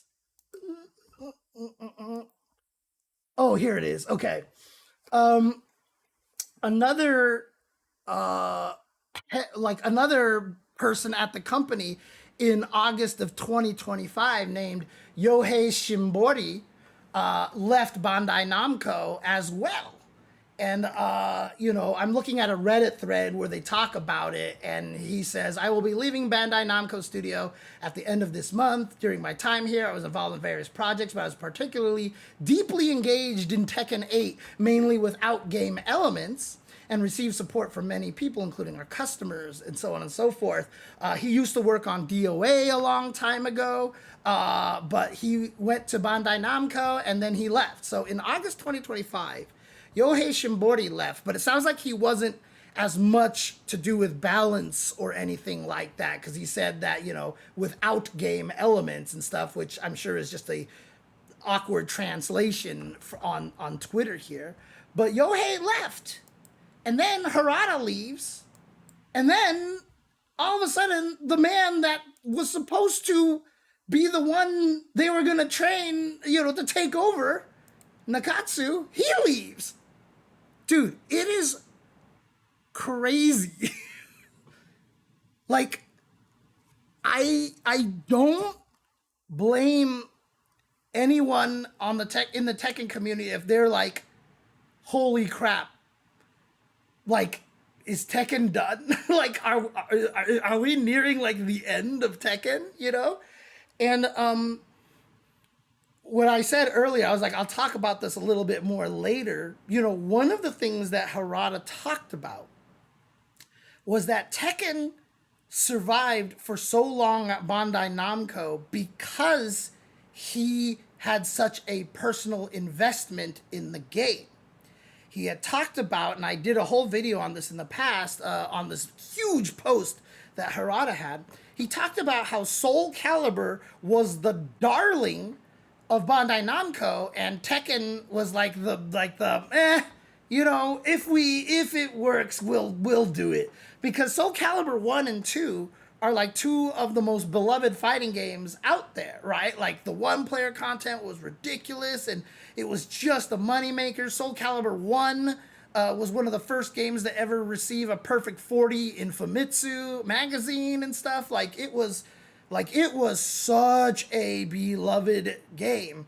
And Harada was saying that Soul Calibur was the darling in the company. However, at one point, the main Soul Calibur guy left, and there was no one in the company that was a champion of the game. Which is why, like, when, the timeline I'm a little fuzzy on, so don't quote me on this, but, Soul Calibur 3, 4, and 5 were all, like, shadows of what Soul Calibur 1 and 2 were, right? Soul Calibur 1 and 2 are, like, kind of like the blueprint, right? Like what NRS did with a lot of their late games and before MK1, before Capcom did Street Fighter 6 with World Tour and all that stuff like that. Soul Calibur 1 and 2 were like two of the best like video games. Like they was just so much one player content, all this cool stuff. And so those two games were like wildly popular, huge money makers. But by what Harada said is that because they lost the people that had like the personal like investment championing the game, Soul Calibur kind of fell off, which kind of opened the door for Harada and his passion for Tekken to really elevate Tekken to become bigger than Soul Calibur. Now, obviously, we had Oda, who worked on Soul Calibur 6, and he definitely had that kind of passion for it. But literally, Soul Calibur 6 was one of those, we'll let you make it, and whether or not it sells may determine the future of this franchise. One of those things again. And the game sold significantly better than they thought it was. In fact, most people weren't expecting to get a season two out of Soul Calibur at all. And in fact, when Oda was at Evo to announce the season two stuff, he went up there and he was like, I just wanted to thank the fans. Like, I'm really grateful for you guys' support. Like, I swear he did it on purpose. Like, he was playing it like, yeah, thank you, cool. Anyway, see you. But he was like, blah, blah, blah. Oh, we have a season two, and everyone got excited. They announced Hawamaru and all that stuff, but like, it just oh no, not Oda. Sorry, Oda is SNK. Okubo. Sorry, my bad. Again, my terrible brain. Both names start with an O, so like I'm getting them mixed up in my head. Okubo. Yes, I see him all the time. He's part of Arxis now. Awesome guy. Every time I see him, he's just like the coolest guy.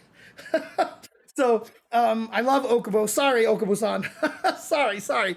Apologies for that. But Soul Calibur 6 was really good, but it just wasn't good enough. And so eventually Okubo just left. And then there was no one left to champion Soul Calibur again. And so this is where the concern for me comes from, right? Because, Harada was obviously the one championing Tekken. And, judging from this, this announcement message from Nakatsu and, Harada saying that he was training Nakatsu to be the new head of Tekken to replace his position, it sounded like Nakatsu was going to actually be the guy to champion Tekken from this point forward, and he's left. And you notice that after he's left, there's no information about who's going to take over, right? Even in Nakatsu's message here, he literally says, with my role leading the team as game director, while my role is coming to a close, the values that both I personally and the Tekken project have always cherished, staying close to the fans and community and building the game together with everyone, will never change. I have entrusted those values and that baton to the incredible team that will continue shaping the future of Tekken. There's no name there. There's no one specifically named as like, this person's gonna become the new head game director for Tekken. And to me, that's a little concerning because of, the stories that Harada has told that like, Tekken has succeeded and blossomed into such a, like during Tekken 7, Tekken 7 was like the most popular game in the fighting game community at one point in time. Tekken blossomed into something really, big and more prominent in the FGC because he had that passion. Now, they haven't named anyone. Now, obviously, people are probably like, James, you haven't mentioned anyone. Michael Murray, of course, who has been part of the Tekken team for such a long time and has always been Harada's right-hand man. And even during Tekken 8, seemed to be, handling, some people out there can correct me if I'm wrong, but it felt like Michael Murray was already handling like some Harada duties and stuff like that. And at one point in time, like he was almost kind of like acting as like a game director or something to some degree. There could be politics in Bandai Namco. They don't want to appoint someone who's going to leave in 6 months again. But I don't know, like, has Murray ever said anything like, he's thinking about leaving?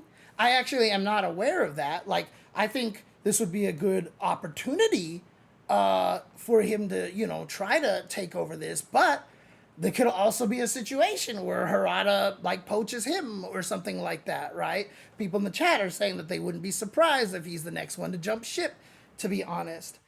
And I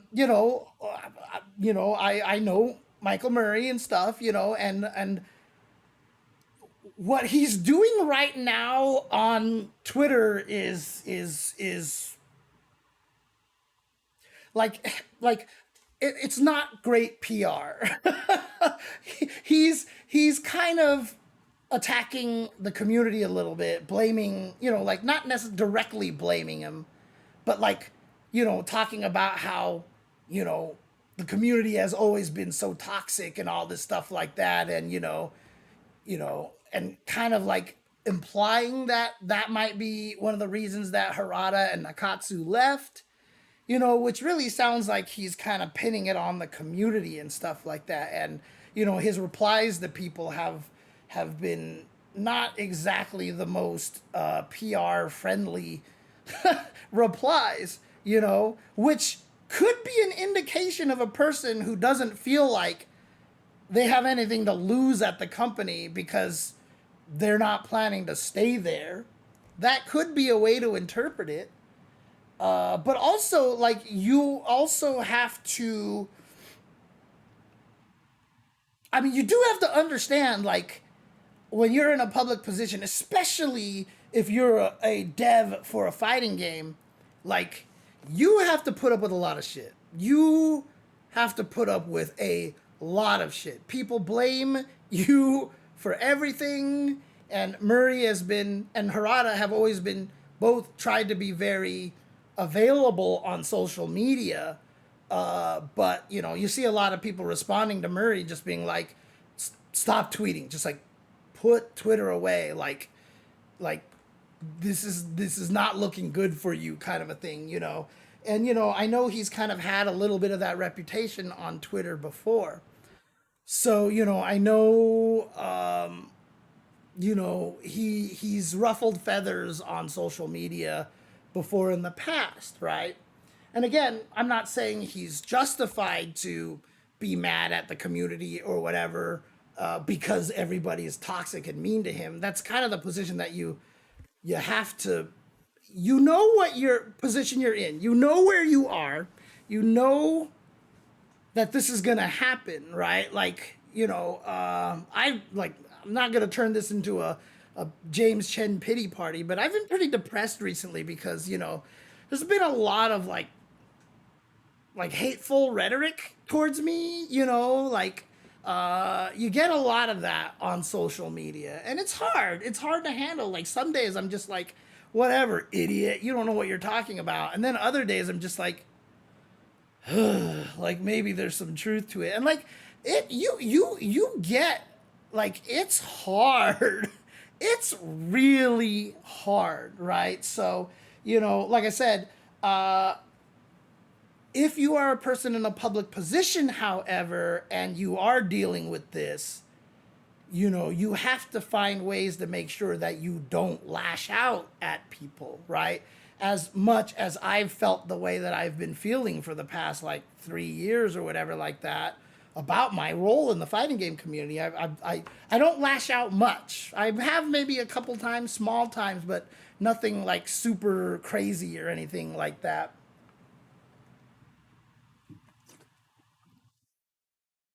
And right, you have to. That's how you have to act as a person in a public eye.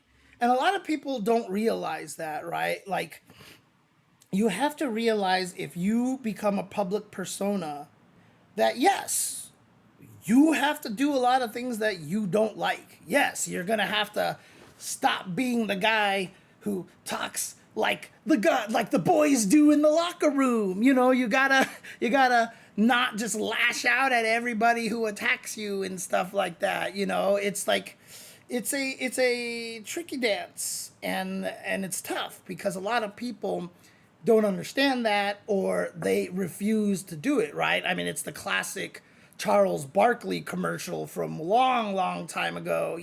He had the Nike commercial where he's like, "I am not a role model," and like, he just like, you know, he was still playing at the time, and he was just like, this was after he literally defenestrated somebody at a bar, I think. And so, like, I just use that word because I always love that word. And like, he got in trouble in public for that. And so this commercial came out. He's like, "I'm not a role model." And he's like talking about, like, don't try to turn him into a role model, blah, blah, blah, blah. But the problem is, if you're a public figure, you're a role model. That's just what it is. And so when you get into that position, you have to, like, as soon as you start becoming a public facing person, you have to accept responsibilities.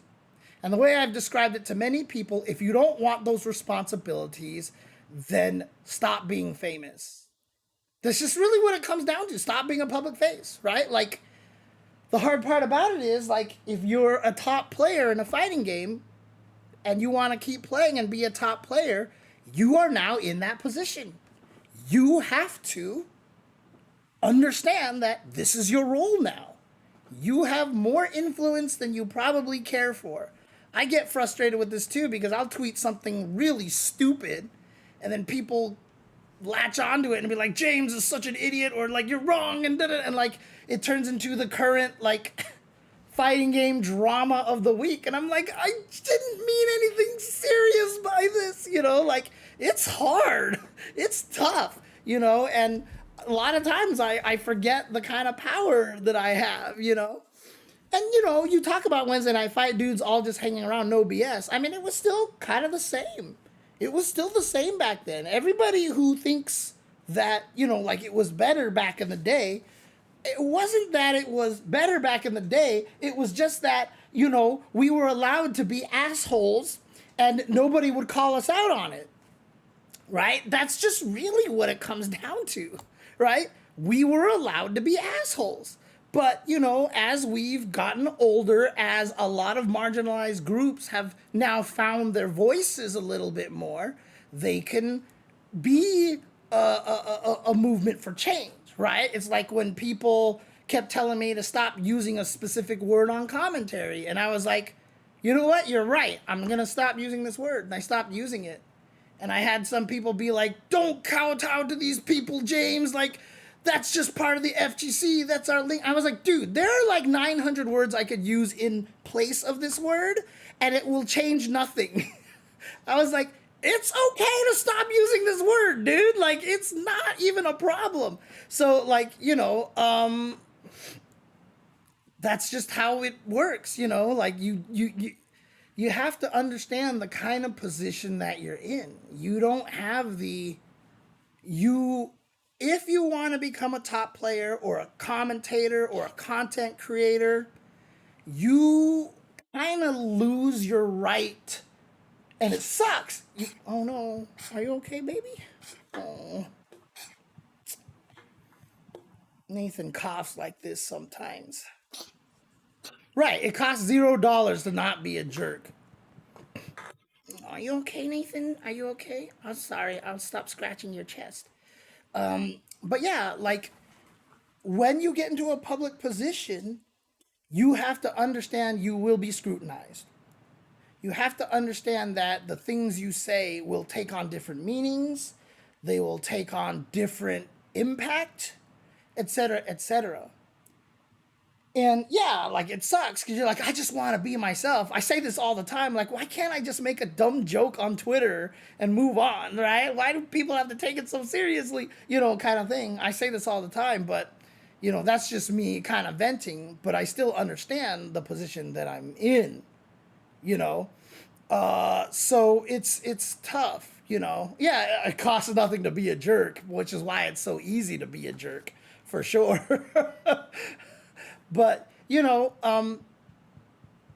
to understand that. And so, that's kind of where my position with Michael Murray comes in, is that like some of the replies that he's had to some people have been a little off color and have been, very bitter.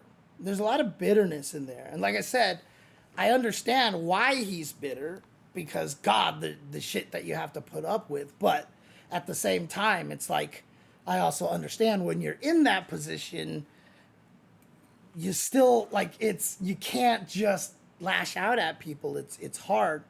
It's very hard. Well, I mean, to suck my nuts assholes is legendary because nobody would have expected me to say something like that, right? It's so out of character that it just came the greatest thing, right? So,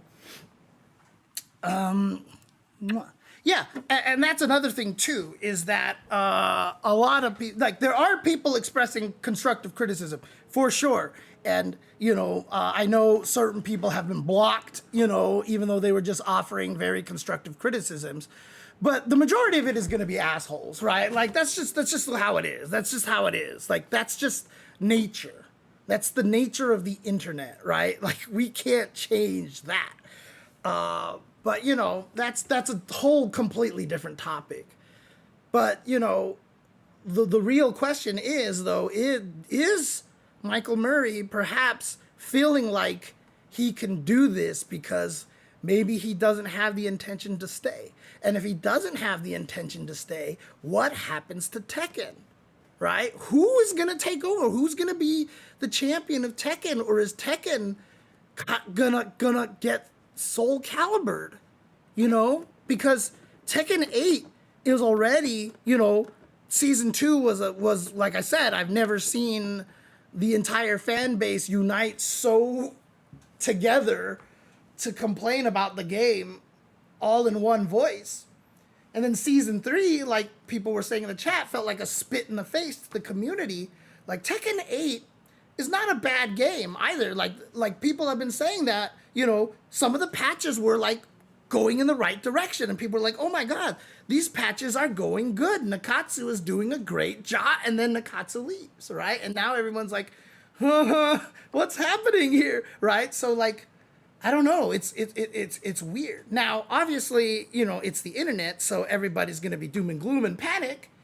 And, and there is, it's like when you rubberneck on a freeway, there is this tendency for people to want to see a disaster, right? Hey, what's up, Thea? Oh my God, Thea Rain. Hi, Thea. Hi. How are you doing? How you doing? It is the great Thea Trinidad out there. Amazing, amazing person. I have had the pleasure to meet her in person. She is absolutely wonderful. And every time, I see her tweeting and stuff like that, like, I just think, like, she is the most, like, wholesome person. Like, you wouldn't expect to like, see wrestlers can't break kayfabe. They gotta be, all rough and rowdy and everything like that. But like, she is genuinely one of the most wholesome people that I have. Oh yeah, hey, thank you, Thea. I thought she wasn't in. I thought she just raided and took off. But thank you, I appreciate it. But yeah, no, she's really a wonderful person. Like I said, I had the pleasure of meeting her in person, and she was amazing. And for all the people, I know she loves cats, so like I will introduce her stream to my boy Nathan here. Unfortunately, I had 2 cats, but Jasmine passed away less than 2 months ago. So Nathan is keeping me company now. So Nathan is a good boy. He's a good boy. But yeah, Thea's. Thank you for the raid, Thea. Appreciate you. And it's really interesting too because I mean, I don't want you to like talk about this or anything like that because like obviously you finished your stream and stuff. But I was just talking about, and I'm sure you guys have a lot of training for this, and that's one of the hardest things too. Is that the fighting game community, we don't have like people who train us on PR and stuff like that. I was talking about how like if you become famous, like you have to start understanding that your position in a community or whatever like that changes, right? There's so many people who like when they become famous, they try so hard to like, well, I just still want to like, oh, I'm just saying things that I would say with the boys in the locker room and stuff like that. But you can't do that anymore. When you get yourself into the public eye, you have to understand that, yeah, it sucks that you can't be just like whatever and say whatever you want like you could in the past, but this is part of the contract that you have essentially when you become famous. All right, no problem, Fox. Thanks for chilling for a little bit. Hi. He's such a hungry little boy. But yeah, it's just one of those things that you have to do. Now, one of the nice things about it, hey, thanks Tetsuya for the continued subscription, 64 months. Wow. Wow, that's over 5 years. Thank you. But it's one of those things, right? Like when you become a top player and stuff like that, when you're in a sport, like when you go to, like let's say you get signed to a basketball team, they have people there literally to train you, to teach you how to, be in the public eye and stuff like that. And we don't have that in the fighting game community. So a lot of times when people become top players, they become famous, they don't understand that that is a thing that's going to happen. They don't understand that, your world kind of does change, right? Like the example that I gave, we had a player a long time ago talk about, a girl who played fighting games very well and was, basically just being like, oh my God, like she's so hot, da da da da da, blah, blah, blah, and just kind of like being a guy about it, it wasn't anything like egregious, but like you can't really do that anymore. Yeah, Punk is getting a lot better. You can tell that people have been talking to him. You can see the growth in Punk considerably. But like the example I always gave when that happened, it was a period of time when I think it was Carolyn Wozniacki was like the number one women's player in tennis at the time. Pretty attractive, attractive player. And I was like, what if like you had a clip of like Novak Djokovic just in like in an interview being like, "Oh my God, like Carolyn's so hot, like dude, like she's so pretty, like I would, God, like he would get in trouble, like he just would get in trouble, like it's just, like fortunately for professional sports, we have people that would actually, you know, educate you on these things. And it's not like you have to sanitize yourself completely. Because I just saw a clip of like the inside the NBA where, Charles Barkley, bringing him up again, was like, talking about how big the women in San Antonio are. Like, it's kind of offensive, but like the way that like it was still kind of like said in a way that like wasn't as like, towing the line. You know what I mean? It was like, and the way that everybody else was reacting to it and such, they were kind of like playing and like arguing with him and telling him he's wrong and all these things like that. So, like you can still have the personality and the banter and the goofiness in the fighting game community in the FGC. You don't have to erase that. You just have to understand, where the lines are drawn, and you have to understand, you have to have a strong knowledge of how things you do are perceived. And a lot of the times when I tweet and I do something stupid because I just didn't realize that's how it sounded, a lot of times I'll apologize and I'll be like, I totally did not realize this is how it could be interpreted. And I've had people be like, stop it, James, like you're just like just say, and I'm like, no, dude, like I'm learning as I go, because I haven't had any PR education. Nobody sat me down and talked to me about this, right? Like, so I I suck at it too, you know what I mean? Like it's hard.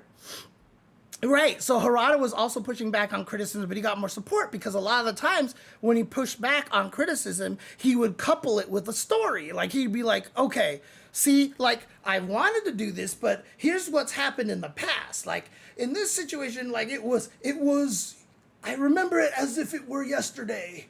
It was in the year 2007 where I was working on, like he would actually talk about these things. He'd be like, and we tried to do this and it didn't work. People got in trouble, blah, blah, blah, blah. Like he would, talk about it a little bit more that way. There have been times where Harada's just been like, shut the hell up. You're not the master of me. Don't ask me for shit. That's definitely happened before. But that's why he has the "don't ask me for shit" meme, right? Because, you know, it's cool because like he's turned it into a meme. So like he can literally, if someone just says something super head ass, he can just be like, you know what, shut up, don't ask me for shit, and let it go, right? And it's more of a humorous kind of a situation there. It's kind of like when Brian F was talking about that video when players get mad, and he covered Eris getting mad, And he is like, see, Eris is like kind of joking about it. He's clearly mad, but like he's just like upset and like he's angry and heated or whatever. And then you watch James's clip, and this was my Tekken, my Tekken rage clip, and like he was like you could see like James's soul, like he's questioning life itself, like he is questioning his own soul and life. Like he is like literally like looks like he is about to just like collapse into like this ball of just like sadness, you know. So that's kind of the same thing, right? Like when Harada would shoot back at people and stuff like that, he did it in a way that was still a little bit more playful and stuff. And, a lot of the things that, Michael Murray has been tweeting recently has been more of the like, I'm just sick of this shit and I hate you and I hate you and I hate you, kind of thing. And again, I'm not criticizing him because like I said, he is just in such a frustrating position. I would say that I don't think he's reacting the right way and that he should get off of social media right now. But again, maybe he's not concerned about it because maybe he doesn't have the intention to stay at Bandai Namco. I don't know. I don't know what it is, but a lot of people in the chat, are definitely saying that they, like they wouldn't be surprised if he left. So it's kind of crazy. So, which two of us in a room would be a classic?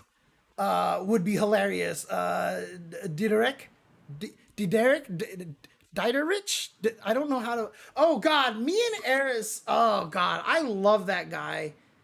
I love hanging out with him and talking to him. If you guys talk to Eris and just be like, you should invite James over and you guys should just shit talk and stuff and just have fun, whatever. Like, I'm totally down anytime. Because, Diedrich, of course, Diedrich, okay. But yeah, like, I love Eris to death. And even though he still hates it, I am one of the only people that he will ever let hug him because Eris is so incredibly anti-hug, and I am still one of the only people that he's ever been like, "All right, you can hug me, but only you, and only this one time." And then I hug him every time, all the time. So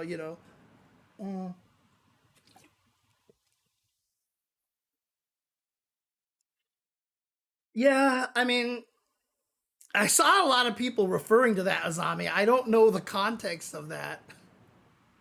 Nathan is just like, can you end the stream, please? I need food. Yeah, I'm not getting to the Maximilian thing tonight, most likely. So, but so the real question is what is Tekken's future at this point? You know, I am confident that there are a lot of capable people at Bandai Namco, including Michael Murray himself, that if he does stay and he does become the director, I mean, he's been on the game for so long, he probably still has Harada's ear. He's seen what Harada's done before. He would be a good person, to kind of take over. Like I said, maybe just work on the PR side of things a little bit more. If he leaves anyway, I'm sure that there are other very capable people who could take over the project and actually, still work on Tekken and do it justice. But the question is, can we get to a point where the fans are actually back in it? Because right now, it feels like to me that a lot of people, are still frustrated by the game and still it's still more on the negative side of thing that people are still more negative on the game than they are positive about it. And this is from the community, the people who play the game, both as pros and casuals and stuff like that. So um you can hear his belly from here, yeah. So hopefully, you know, hopefully this is all just panic and useless conjecture and that everything will be fine for Bandai Namco. Hopefully everything will be do well there. Maybe they get somebody to, replace Nakatsu's position, someone who's worked on fighting games in the past, or someone who's done work there. Uh, there are certain people that have worked on fighting games in the past that I hope don't end up there, because then I would feel very bad for Bandai Namco. But they could probably find some worthy successors, I'm sure. So hopefully everything should be fine. And again, like, I don't want to see Tekken go away, because Tekken is like always been like one of the last 3D fighters, because Soul Calibur isn't doing anything right now. Thankfully, VF has got a new game out, which apparently they announced it's called Virtua Fighter Crossroads. So I joke that we should actually abbreviate it as Virtua Fighter Exerd. Oh, dang. Oh, my God. Oh, my God. Thank you. Thank you, Thea. Oh, God, Thea. See, this is what I mean, right? Like, this is what I mean. This is what I. Oh, my God. How many did you just do? Jesus. Oh my God, Thea. Oh, appreciate you so much. Appreciate Jesus. Holy crap. Oh my God. Oh, wonderful, wonderful, wonderful. Thank you. Thank you so much. So much. And keep in mind, this is a lady that I saw like pile drive another lady off of a ladder, like onto a wood, like onto another ladder. And like, it was just like the craziest thing that I've ever seen. And I was like, Jesus, and like I said, she is just the 25 for me and 25 for Nathan. That's fair. That's fair. See that, Nathan? See that? Thea loves you. Thea loves you. Mwah, mwah. So yeah, I mean, absolute sweetheart, just most wonderful person. It feels awkward for me to even use that word, like she's a sweetheart, like, but like she really is in a lot of ways. So yeah. Man, Thea Trinidad. That's her name. So thank you very much again. Thank you. Oh man. And I got to meet her just because she got to do voice. She got to be one of the commentators in Street Fighter 6, and she showed up to a Capcom Cup one year, and so like I got to meet her. I got to like take pictures with her and stuff. Uh, you know, and it's like one of those like cool brag things that I can do, because I remember on Facebook I had a bunch. Sorry, I'm not trying to weird you out or anything, Thea, but like like I had friends like on Facebook. They're like someone posted a picture of her, and they were just like, oh my God, like look at her, she's so like beautiful, she's so hot, and all this stuff. And so I just casually dropped my picture that I took with Thea in that thread, and I'm like, yeah, you know. And a bunch of the people were like, nice, good shit. Oh man, so yeah, funny times, fun times. So but no, yeah, like I said, she's amazing. She's amazing, and appreciate it so much. Appreciate it so much. You don't even understand. Life is rough these days. Life is very difficult these days, and so that is a huge help. I appreciate it. So DOA 7 is deep in development, but I'm not hearing good things from behind the scenes from the design philosophy of the devs. Oh, that's kind of concerning. So, but we'll see what happens. Like I said, I kept joking that Virtua Fighter Crossroads should be called Exert, right? Because like, why not? Because when I first saw Guilty Gear Exert, I saw something else called something Crossroads, and their website was like something XRD, and I was like, oh, cool. We should just call Guilty Gear like Guilty Gear Crossroads if we don't know how to pronounce Exert. But that didn't catch on, obviously. So now that I see Virtua Fighter is named Virtua Fighter Crossroads, I was like, let's flip it around. Let's call it Virtua Fighter Exert, and I think that'll work. So, oh man.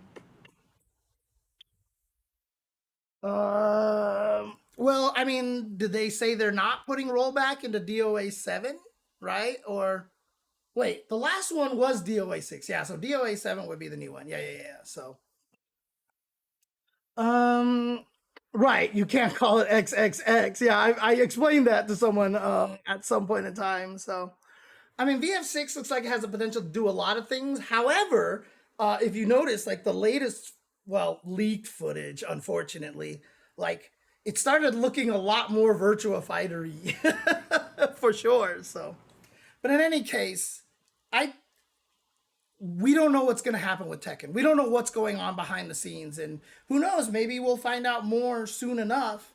Maybe they're saving the announcement for who's taking over for Summer Games Fest or something like that. I mean, they just announced, Yujiro as the guest character in the current season, which I don't know anything about. Level 8 hype train. Jesus, I don't know if I've ever been at a level 8 hype train. But yeah, like, I saw a lot of people excited about it. I know a lot of people like me were like, what? I'm happy for you. I'm genuinely happy for the people who are excited. I have no idea who Yujiro is. I've had it explained to me, but oh, that was close to the record. Okay, okay. So maybe I've gotten more at some other time. But yeah, so like on one hand, like there's cool things happening. On the other hand, like obviously there's a lot of questions for Tekken. I clearly talked about this topic for way longer, like for an hour. I was like, this is gonna be a short topic, and that just I don't know how to make topics short. I, I just don't. I just don't know how to make topics short. So, but in any case, it's too early to say anything. We don't know anything, right? But for the people who are concerned about Tekken's future, they're not wrong for feeling that way. I don't think that anybody who's worried right now, just that you're just like, what, stop being a weirdo panicky head, like it'll be fine, you're just being dumb. Like, no, like there's legit reason to feel concerned. Right? Like there's it's a weird pattern. Like three people have left the game since August 2025. Like it's in the past year, right? In less than a year. So there's reason to be concerned. But while the concern can be justified, there's no reason to panic about it or to like just be like prepare for the end, because like literally we don't know what's happening. They could just make some bombshell announcement tomorrow, like all of a sudden, like we got Okubo back and now he's doing Tekken 8. Like you can just be like, oh my god, right? Like, we have no idea. We have no idea what's coming down the road. And so we'll be keeping a close eye on this for a little bit to really figure out what's gonna be the future for Tekken. And you never know, right? Like what if someone at Bandai Namco just gets appointed to the job, and like it turns out they're just like they have amazing vision, and like they're like, you know what, I agree with the community, we're going back to basics for real this time, and then they actually do go back to more basics. Like who knows, it could be this wonderful. I love that Nathan's like staring at the heart there. That's just like so cute. um so you never know, you never know what's gonna happen. And it's just gonna be something that we're all gonna have to keep our eyes on. But hopefully Tekken finds its footing, lands on its feet, and doesn't get beat up by Okazeme, and continues the fight on. So we'll see. Yeah, Shuhei and Nakayama-san are both kind of like the faces of Street Fighter 6. So that's kind of the position they're in. So any case, that's it for that topic. Thank you guys for listening to this discussion here. For those of you here on live streaming right now, I will get to the next. At least I'll get to topic 2. I don't know if I'll get to topic 3, but for those of you on YouTube, you probably won't even watching this archived on YouTube. And if it's cut up, this part probably won't even be in the video anyway. But if it is, hope you guys enjoyed it. And let me know what your thoughts are on how Tekken 6 is Tekken 6. Tekken 8 is what, like, if you feel like you have any reason not to panic or feel confident that it'll land on its feet just fine and stuff, just let me know your thoughts in the comments below. Make sure you like and subscribe. And thanks, guys, and I will talk to you guys later. Peace. But I'm not actually leaving anywhere. I'm still here because we are going to do number 2 right now. So let's go ahead and do that. Let's move on to the game balance stuff. So if you guys didn't see last week, 2 weeks ago before I left the Combo Breaker, I did a stream where I went over a video from Keits. And if you guys don't know who Keits is, he's the guy who made Dive Kick. He worked on Killer Instinct, the reboot of Killer Instinct from season 2 and on. He helped create Rumbleverse. He's very well knowledge in terms of how to make games and fighting games, and has very unique takes on how he perceives games and such. He has started a brand new channel on YouTube where he is going to be discussing a lot of cool game design topics. And in fact, the channel is called Game Design Direct. So currently, right now, there is just one video on there, but you should definitely follow along to check it out. So here we go. It's Game Design Direct here. And he only just has the one video right now, which is Game Balance Isn't Real. It's a 1 hour video, and I only got through 20 minutes of it last time. And that was like 2 hour discussion or something like that. So I'm gonna try to get through the rest of this video following up here. He's been talking about how game balance isn't real. It's not a real thing. There's such things as adjustments and stuff, but he's talked about how you need goals for what you want to do in balancing and stuff like that. So he's talked about game balance isn't real. He introduces himself. Why do people play games? He brought up some very key points, like they just want to have fun, etc. Like, see, shiny new. Oh, why people quit games as well. He talks about what is balance really. Then he talks about how where tuning fails, and when people use data to balance things. And then they talk about when the players themselves complain about things and how you can't really rely on those as well. I mean, it would be just like if somebody just came into the chat and was like, you need to buff QB. Well, that person is wrong as fuck, and he needs to be woken up a little bit, because that is just complete nonsense, because QB is a plague on this planet, and we all hate that. Everybody hates that character because she deserves to be hated, and she is. God, I hate that character so much. Although, to be fair, I do want to. Oh God, QB Bubble needs to be like Fish Bubble, please. If Josh is still in the chat, I definitely need to. We need to meet up so we can play some matches locally, because I really need to learn how to fight. Dude, the craziest thing about it is I can fight Raptor better than I can fight QB. Honestly, I can't. I don't know what it is, but I can fight it. It still sucks.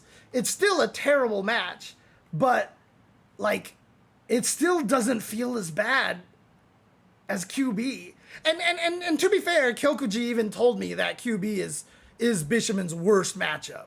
Just absolute. He said. I mean, even he said it was 3-7. I think so. And if Kyokuji even says that QB is worse than Zabel, then I totally believe it. Bishaman can't even crouch under QB's standing strong. He can't even crouch under that thing, dude. It's so annoying. I hate it. Hey, she just does dash strong, and I'm like, I don't know what to do. The only thing I can do is try to do the EI slash, but God, that's hard to get that out in time, dude. Dude, she's ridiculous, dude. QB is nuts, dude. She's crazy. Because honestly, her instant air dash pressure is still faster than Raptor's. The thing about it is, Raptor, has a better high-low than QB. The problem is just that QB's is much faster. And if you're Bishamon, like the speed actually makes it impossible to like defend against. It's crazy. I hate that character. Anyways, let's talk about game balance here. Let's continue on. I stopped at 22 minutes last time. It is a brand new chapter here. So players lie, and then we get to the goals of game balance over here. So let's continue forward where we are over here. Let's see. Okay, so we can't rely on data or players for guidance. But what about the goals we'd set out to achieve in the first place? Let's examine our list of goals and try to understand if we're even attempting to steer in the right direction. So again, like I really appreciate the fact that Keits emphasizes goals, right? Like when you're balancing a game, what are you trying to achieve, right? And I mean, just based on the topic that we had beforehand, if your goal is to go back to basics, make sure you go back to basics, kind of a thing. So here we go. Goal number 1, a favorite goal of players, is fairness. Fairness should not and cannot ever be a goal. Why? Because no two players can ever universally agree on what is fair. It's an emotion. We are finally. Thank you, YouTube. Emotional metric that changes by the minute ever universally agree on what is fair. It's an emotional metric that changes by the minute depending on who you ask, the results of their latest ranked match, what salty player showed up on their social media algorithm that day. I love the subtle zoom on this because this is clearly a very important point here. Simply not an achievable goal because game balance is mostly vibes. You cannot measure your success by measuring fairness, as the only way to do so, data or player surveys, are frequently misleading. Yeah, it's really interesting here because, what's tough about this, and we can use Mai as a really, really good example of this. People are going to be like, it's not that hard to make characters fair. Just nerf Mai's, fan so that it doesn't bounce and, if you hit her, it goes away and blah, blah, blah, all this stuff. But the thing about it is, yeah, that can be more balanced and that would be more fair, but you would have a character that has become so much more milquetoast that she's not even interesting anymore, right? Oh, wrong camera. That she's not even interesting anymore. So, if you balance them that way, it might be more fair, but is it more fun? It's tough, right? Can you find a way to let Mai's fan stay unfair, but still not be as oppressive? Probably. That's not the direction that people are going to look at, but that is the direction they should be looking at, right? So it's not just oh, you know what? This character needs crouching, medium kick, drive, rush, cancel. Give him that. Yeah, sure. But, when we talk about goals and stuff like that, right? One of the goals that, Keits has talked about, I don't remember if it was here. Viewers want variety, players want fairness, but also you want the game to be fun. You just want the game to be fun. And if you turn every character into the same character, it's not fun anymore. And so having the game be fun is clearly a more important goal than being fair. Because what are some of the most beloved fighting games on the market, in history? Super Turbo, Third Strike, MVC2. These games are the least fair games that you could possibly imagine. Yet these are the 3 games that seem to always survive in the Capcom world as just being fun. And everybody who learns them enjoys them and they have fun. But again, these games are not fair, but the fun factor is what keeps them alive. Vampire Savior is a great example. Vampire Savior is the most unfair fighting game. It almost feels like it's less fair than MVC2 in some ways. It's so broken, but it's so fun. Dude, it's just that's how it is. Yeah, mirror matches. Everyone hates mirror matches. You know, it's the most fair match you can get, but everybody hates playing them. You know, people don't like watching them in particular much either. So like, it's kind of crazy. So it is kind of crazy. Yeah, Hokuto no Ken with the crazy infinites and stuff. It's an interesting conversation here. So you know, fairness. Like he's saying that Keats is saying here that like is simply not an achievable goal. And I get where he's coming from because of the vibes and everything like that. It's just going to depend on who you talk to, etc. I will argue that I do think it is possible to make fairness a goal, but if you do that, you are removing fun.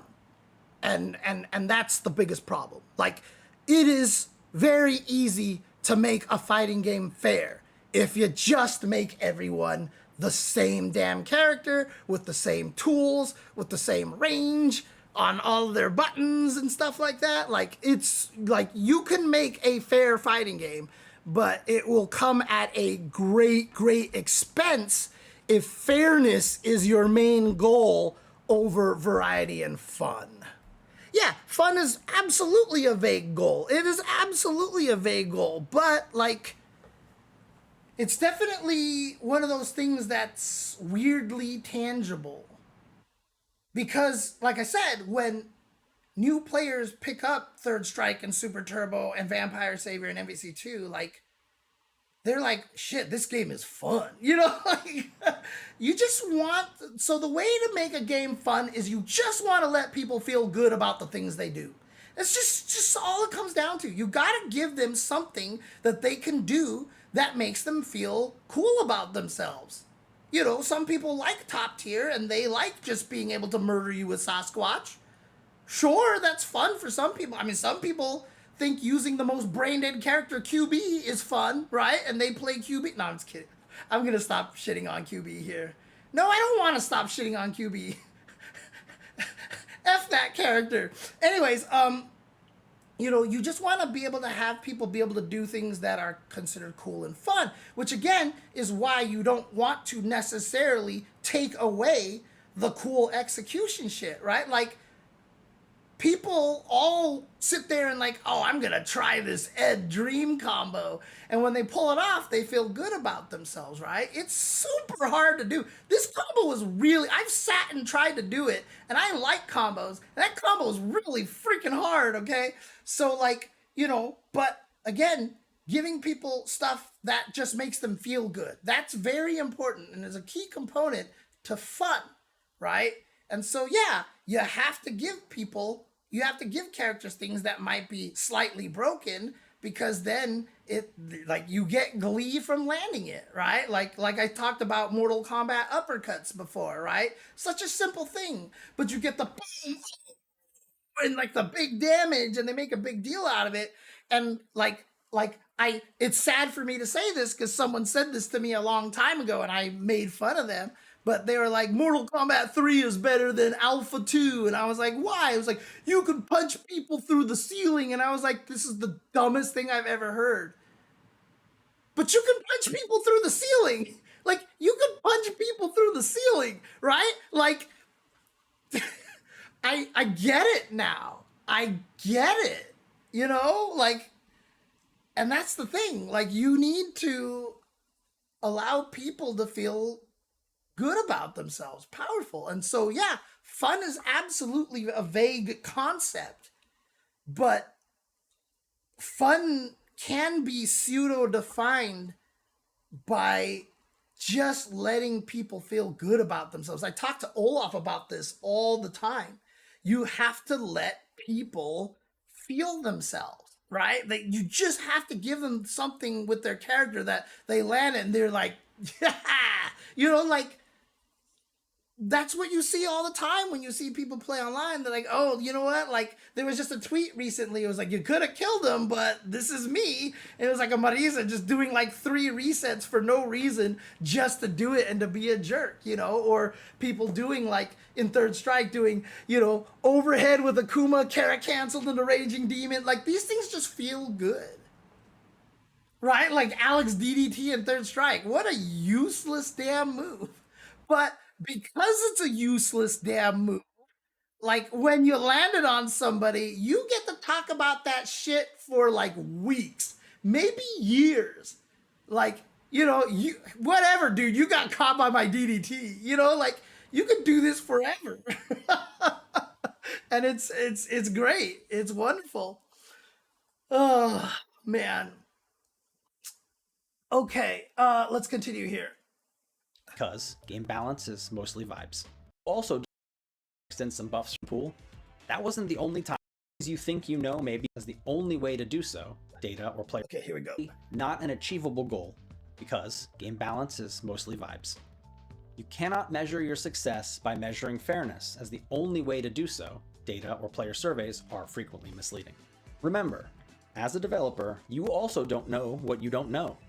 Things you think you know may be false, and you are just as easy to manipulate as the players are. Remember that League of Legends example from the start of the video about Vladimir Sanguine Pool? That wasn't the only time something like that happened in League.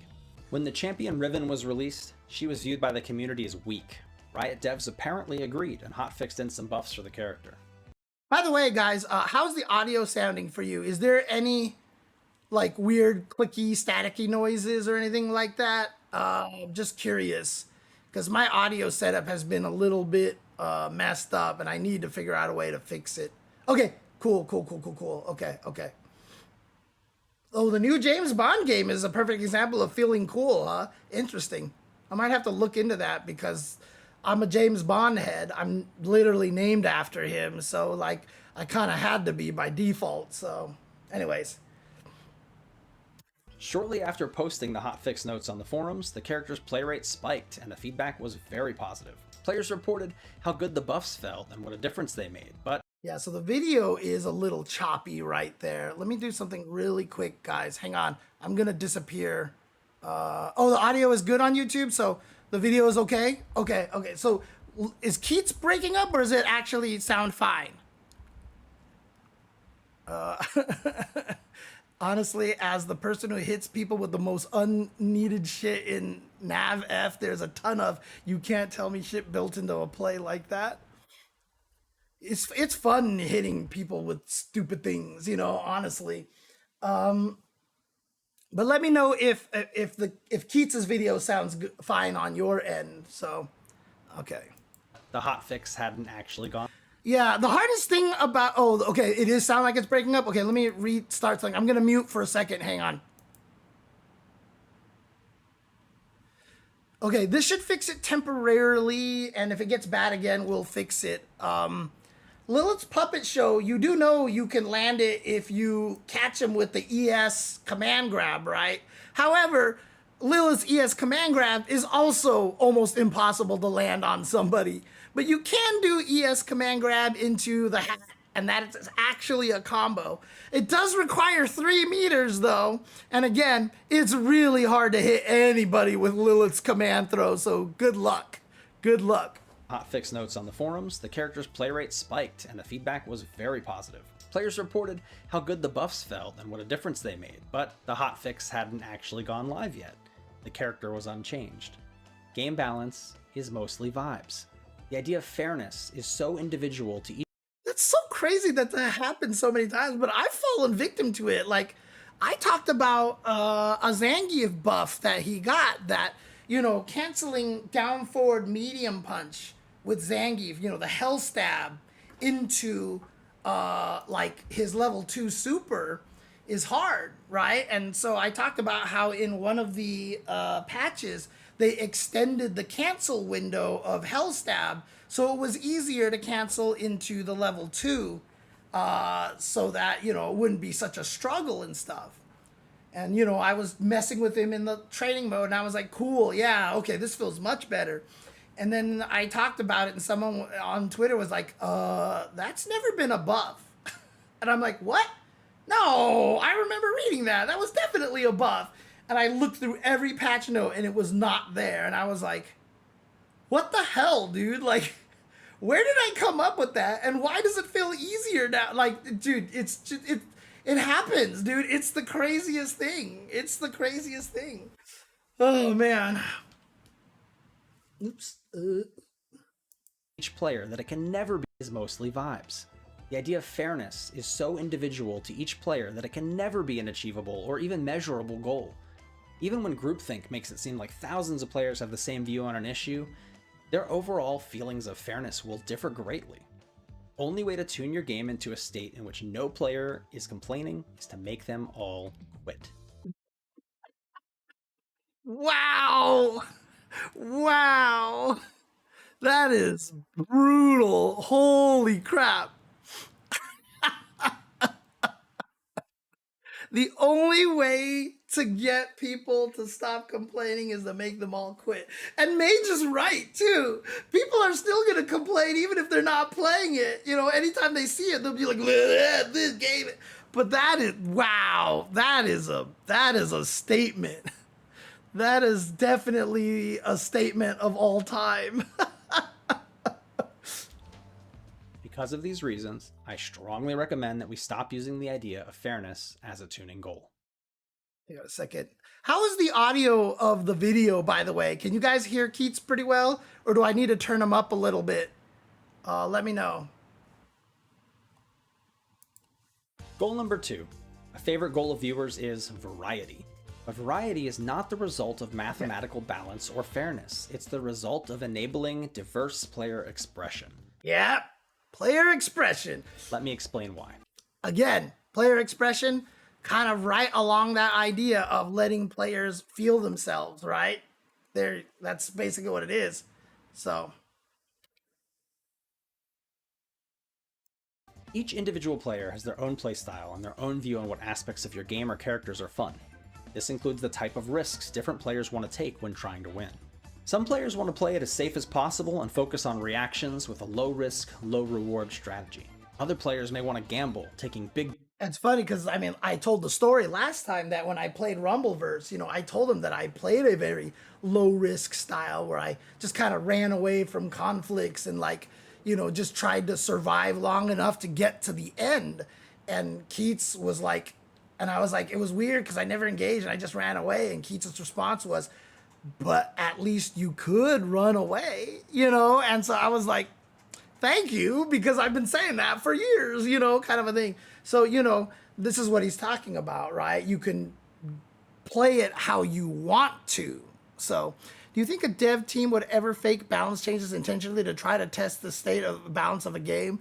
I mean, the problem is if you get called out by somebody before you get to admit it or reveal it, like, because there's also enough eagle-eyed people out there to be like, this is the same, dude, right? Like, you know, but if you're like the devs and be like, oh yeah, we just haven't rolled it out yet. But if you're just like, yeah, we rolled it out, and then see what people say, like, you could do that, but like if it doesn't go the way that you hope it goes, it could bite you. It could really, really come back to bite you. bets and trying to get maximum reward. So here we go. Some players want to play it as safe as possible and focus on reactions with a low-risk, low-reward strategy. Other players may want to gamble, taking big bets and trying to get maximum rewards. And everything in between those two extremes exists as well. Yeah, I generally play too safe in almost everything I play. I always focus on defensive builds and healing and all these things like that. It's really bizarre. And it's one of the reasons why that, like, I am not as effective with a character like Kimberly as I could be, because I should be a nut job with this character, but I'm not. Because I'm too afraid to take a lot of risks. It's really bad. And in fact, when I played Lucia in Street Fighter V, I started finding more success towards the end of the game's life cycle because I told myself to take more risks. I was like, just go for things more often. So, you know, and go for riskier things. And it started working out. And so I learned that. And for some reason in 6, now I'm back to playing kind of safe. So I need to be a little crazier with that character. Honestly, she's about taking risks. That's how she should be played. But any case, if a character is harder to learn and pilot and optimize, should that character be equal in theoretical power output with a character that's trivial to learn and pilot and optimize? This is the Dalsum versus Claw situation in Super Turbo, because Dalsum is just as good as Vega, but one of them is just like, you know, like smash your hands on the controllers and you win. The other one's like, must study every angle and every anti-air against every single character because the button I use will be different, kind of a thing. So, it's definitely that's a good example of that. An easy character could be considered low risk. A difficult character could be considered high risk. If both risks result in the same reward, which character will most players choose? Or, to put it more plainly, one character is low risk, high reward, and the other one is high risk, high reward. What I've observed over the years is that when a game is tuned toward a more flat mathematical balance, playstyles start to converge. Yep, this is what I just talked about. When this happens, players gravitate towards one of two types of characters. They'll either play the characters that are easiest to win with, thus lowering their risk. Okay, to be fair, Totsugeki was a problem early on in Strive. Early on. Or they'll play the characters that look the coolest or sexiest, because the vibes matter a lot to us. And watch out if your easy characters are also your coolest ones. We won't often achieve tournament variety by flattening win rate and use rates, because doing so flattens out the number of reasons different players gravitate toward different characters or play patterns. Yeah, so just like I said earlier, like, you can make things more fair by homogenizing everybody, but that's boring, right? You want to let the players keep using the characters for the reason they love them, right? And this is something that you see a lot of people like not do. Like, they'll balance things in a way that kind of makes them lose their personality. I've seen it a lot in the past. It's happened a lot even in a lot of the Street Fighter games. Like, don't try to kill what the character does that's fun, right? Let them be fun in the way that they're fun, but in order to, quote, balance them, just make sure they have the appropriate weaknesses where they need to have weaknesses. So again, it's tough to say that here because obviously Keits is saying that there's really no such thing as balance, but again, it is like, obviously you're still adjusting characters. He said that obviously there's adjustments, but balance isn't like a realistic goal. Probably not today, BZ, because it's gonna take me a while to even get through the rest of this video. I probably won't have enough time, so yeah, I'll probably talk about that at a later time. So It's the quantity of different motivators that you offer to your players that breeds variety. Despite not being widely considered to have the most balanced roster, the original version of Guilty Gear Xrd Sign would frequently see large variety of characters in tournament top 8s. Why? Because the characters are so different and diverse that they appeal strongly to different player types. Yep. Conversely, in the Tekken series, many of the characters share variations of the same game plan and have similar risk-reward values. But in Guilty Gear, almost no characters play even remotely alike. This is why when Tekken misses the mark, it's much more common to see something like 4 Bobs in a Tekken 6 top 8, like at EVO 2011, or 6 Leroys in a Tekken 7 top 8, like at EVO Japan in 2020. If the Guilty Gear developers worked hard to flatten the game using data, they'd end up destroying many players' favorite playstyles, and the result would almost certainly be a game with less variety for viewers. And we did, in fact, end up seeing this in motion at the launch of Guilty Gear Strive, which had top 8s dominated by many appearances of Soul Bad Guy, a character boasting the trifecta of easy to use, powerful, and super cool. Because at launch, Strive was more simple, and many of the characters felt more samey than in past iterations of the franchise. Players standing slash was so like so annoying at the game's launch. I remember this, dude. It's so annoying. Gravitated towards this very easy and powerful badass. Down the line, as new mechanics and extremely unique characters were added to the roster. Yeah, when Strive first came out, a lot of people thought like, oh, they're not letting characters do the standard Guilty Gear weirdness. And then like Gold Lewis was added and people were like, okay. And they definitely started doing a lot of weirder stuff. Like they were saving the weirder characters for DLC, which could have been a strategy of theirs. They maybe actually, simplified the characters that were in the launch roster intentionally with the idea that they would add the crazier characters later and could patch some of the old characters to be crazier as it went along. So, it could have been an intentional thing. I don't know, but we'll never know unless Daisuke comes out and writes like a tell-all book or something like that. But otherwise, it's all just conjecture. Tournament variety improved a great deal. As a goal, variety is an admirable and understandable one. It's actually measurable with telemetry or by looking at tournament results. And if you aren't hitting a good level of variety, your player base will absolutely let you know. But unfortunately, I believe that you'll have a much harder time achieving variety by making it your end goal. Variety is a symptom of a healthy game ecosystem, not the result of a mathematically balanced game. The symptom of a Variety is a symptom of a healthy game ecosystem. Not the result of a mathematically balanced game. Yeah, I mean, for sure, because, similar to what I was talking about, that a mathematically balanced game would be very, very samey. I guess the weird part is that variety is a symptom of a healthy game ecosystem.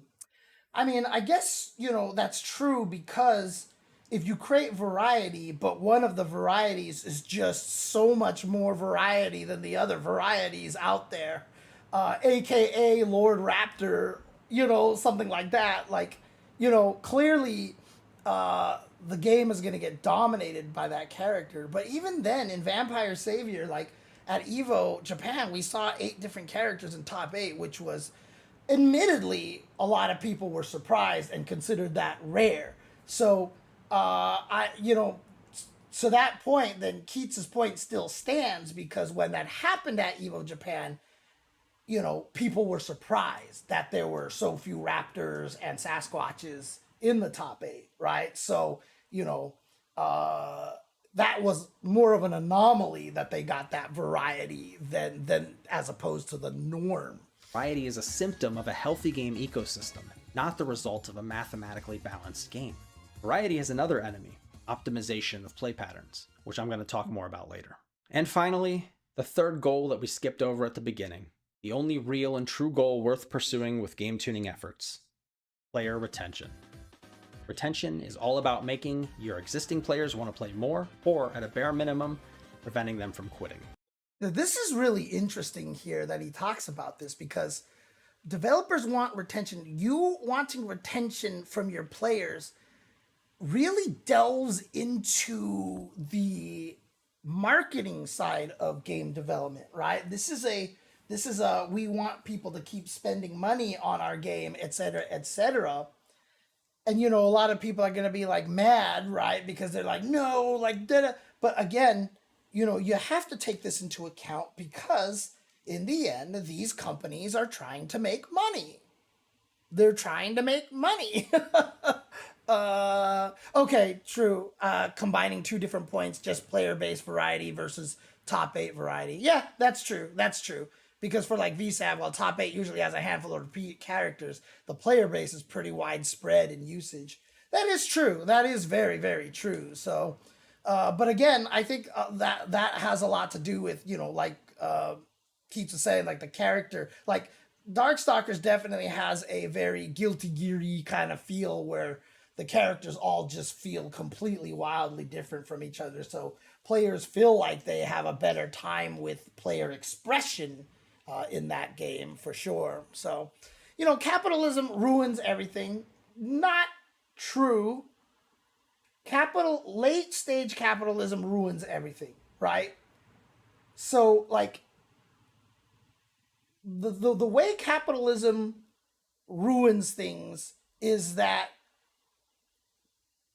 there's no limit to how much you can win.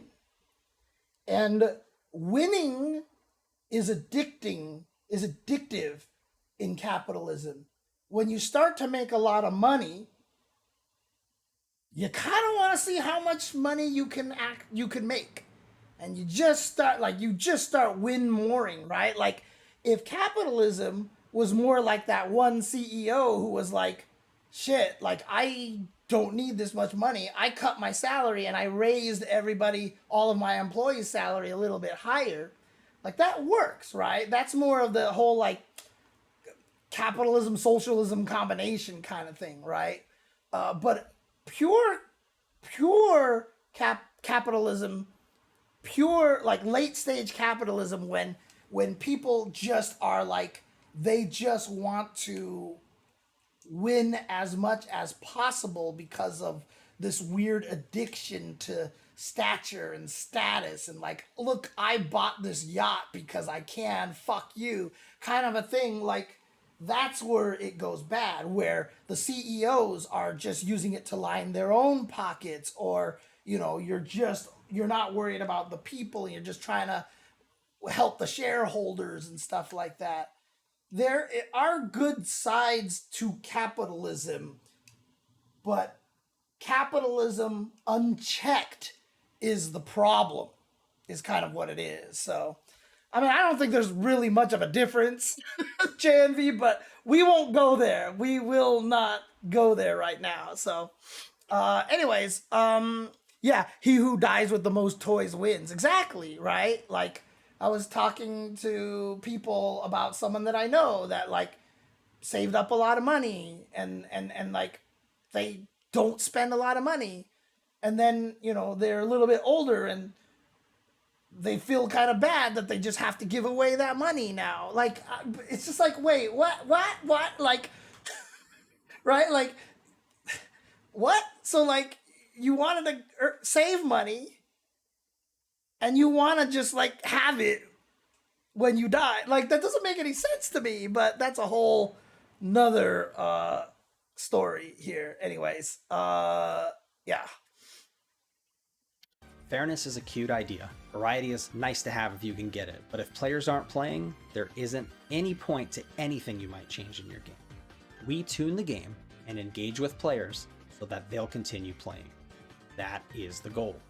We already discussed why players quit, and among the reasons within our control are that they get too frustrated or the gameplay stops being thoughtful and engaging, so they get bored. Using this, we can break down our main retention goal into smaller parts. We need to A, reduce player frustration, B, increase and reinforce thoughtful play patterns that result in engagement, and C, do all of that while trying to enable and maintain a high level of diverse player expression. God, I mean, this is hard, dude. This is really, really difficult. And anybody, if you've ever sat there and were like, dude, this would be easy to fix, just do this, like, you're just wrong. Like, I know it sounds weird because I say this all the time. I'm like, dude, the way you fix this is by doing this.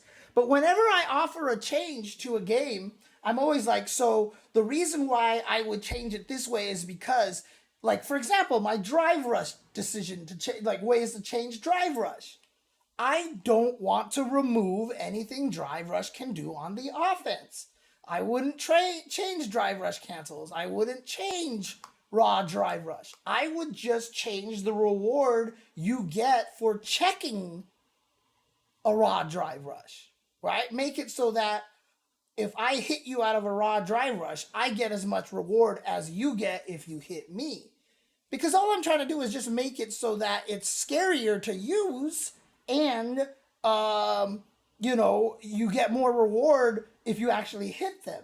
But that doesn't take away the fun thing. So if you fight someone who's really bad at checking drive rushes, you could still do your crazy shit to them, right? Like, that doesn't change, the oppressive strategies, or now all of a sudden all your mix-ups go away because drive rushes start slower or something like that. You leave it exactly as it is so that people can still have fun, but you want to reward people for stopping it more often, and maybe make the players who abuse it like feel like they have to think about it a little bit more. So they're forced to use it more intelligently in situations where they don't think the opponent is ready. Right now, Jury can drive rush at you, and if you hit her, she'll drive rush at you again. And if you hit her, she'll drive rush at you again. Like, you can be bullish about it because you are not getting punished. One successful drive rush versus 3 checks. Your successful drive rush probably will do more damage than the other 3 combined, just by nature of how drive gauge works and stuff like that.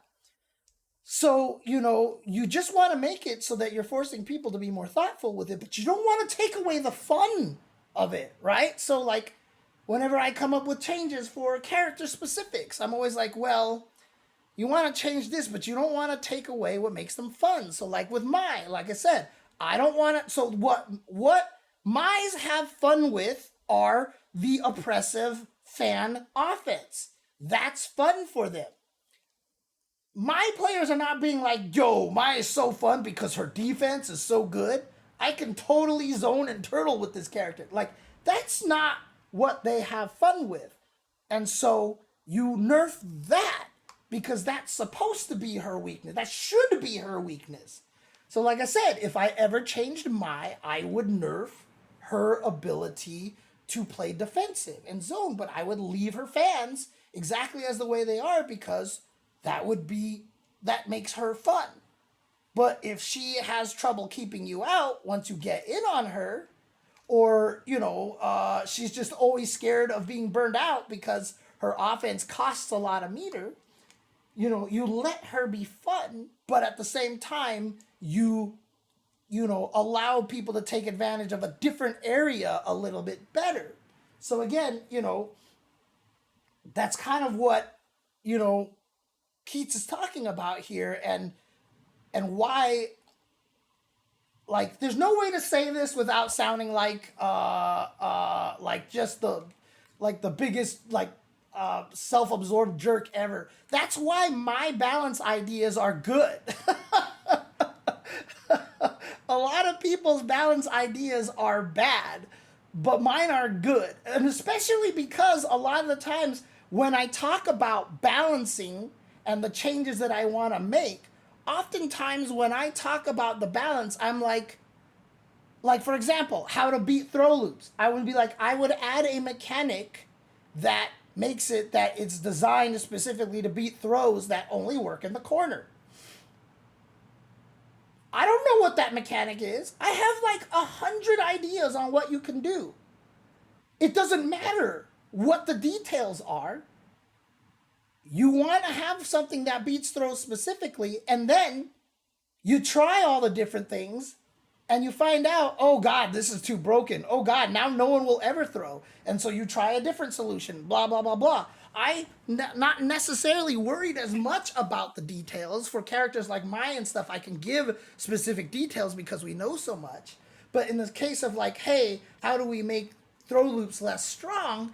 It's something that we gotta test, right? And that's an important thing because people are just like, just give them more throw invul when they get up. And it's like, no, because like, you probably don't realize how much that breaks the ecosystem of the game, right? If I don't have the option to throw you when you get up, like, it's almost impossible to mix you up in a meaningful way. You have to redo the game, right? So you can't just willy-nilly throw a bunch of throw invul on characters getting up because it can ruin the game.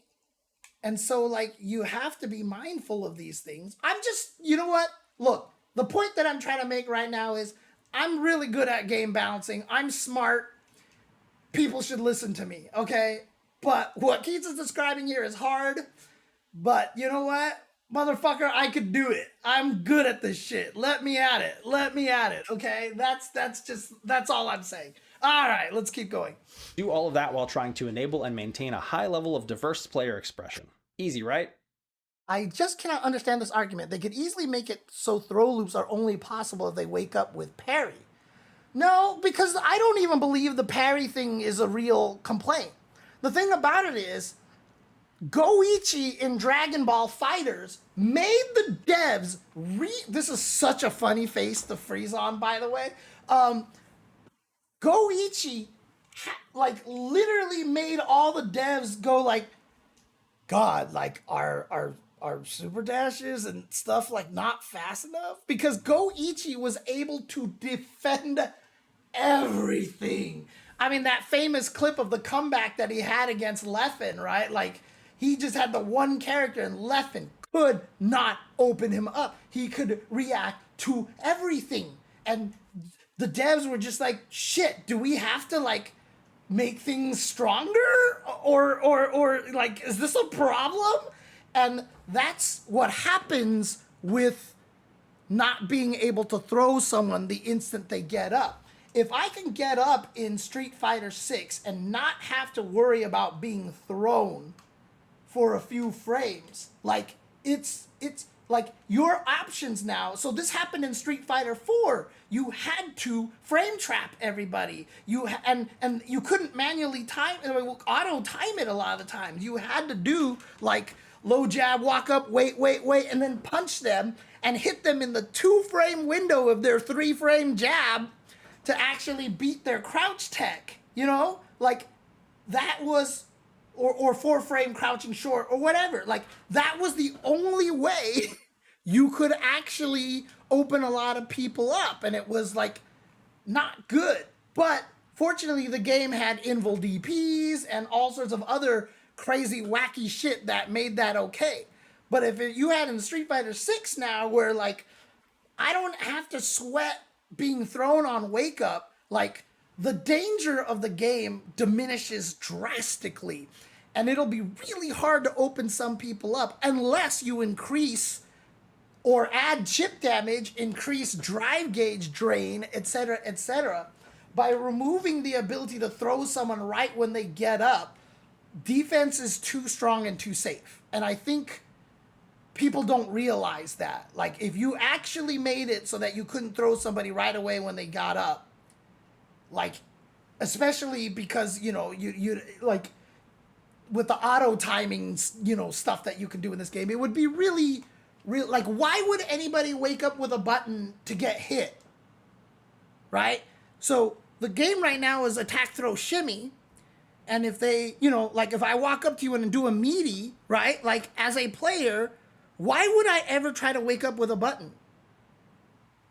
You can't shimmy me because I can't get thrown, right? Like, shimmy works because throws are unreactable and, like, an actual threat.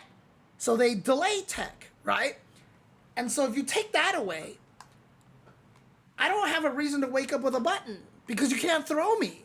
If I wake up and block, there's nothing you can do to me, right?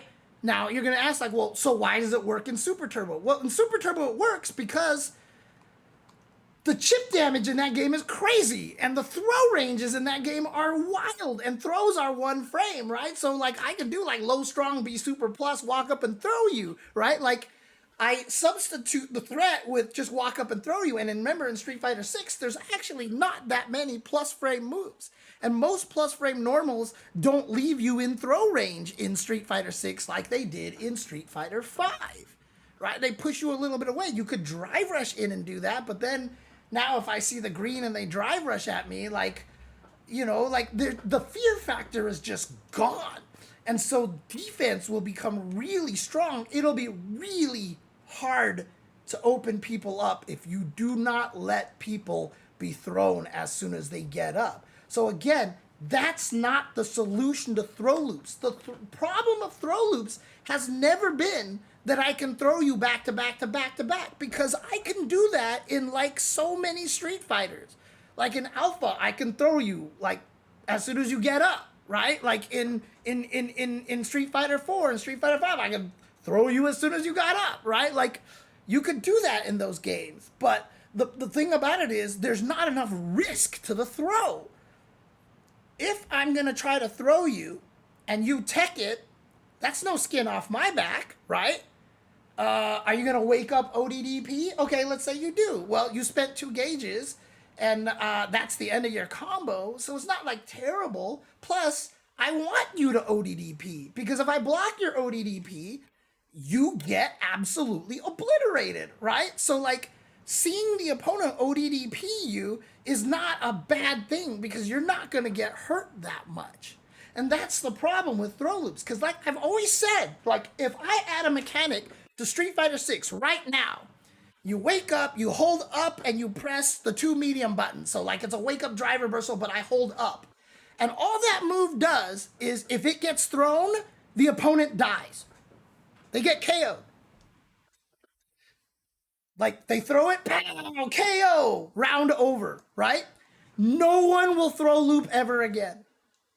Throw loops would be useless. And I didn't change a single thing about throws. I didn't change a single thing about throws or the fact that they can throw you twice in a row. The risk reward is no longer worth it.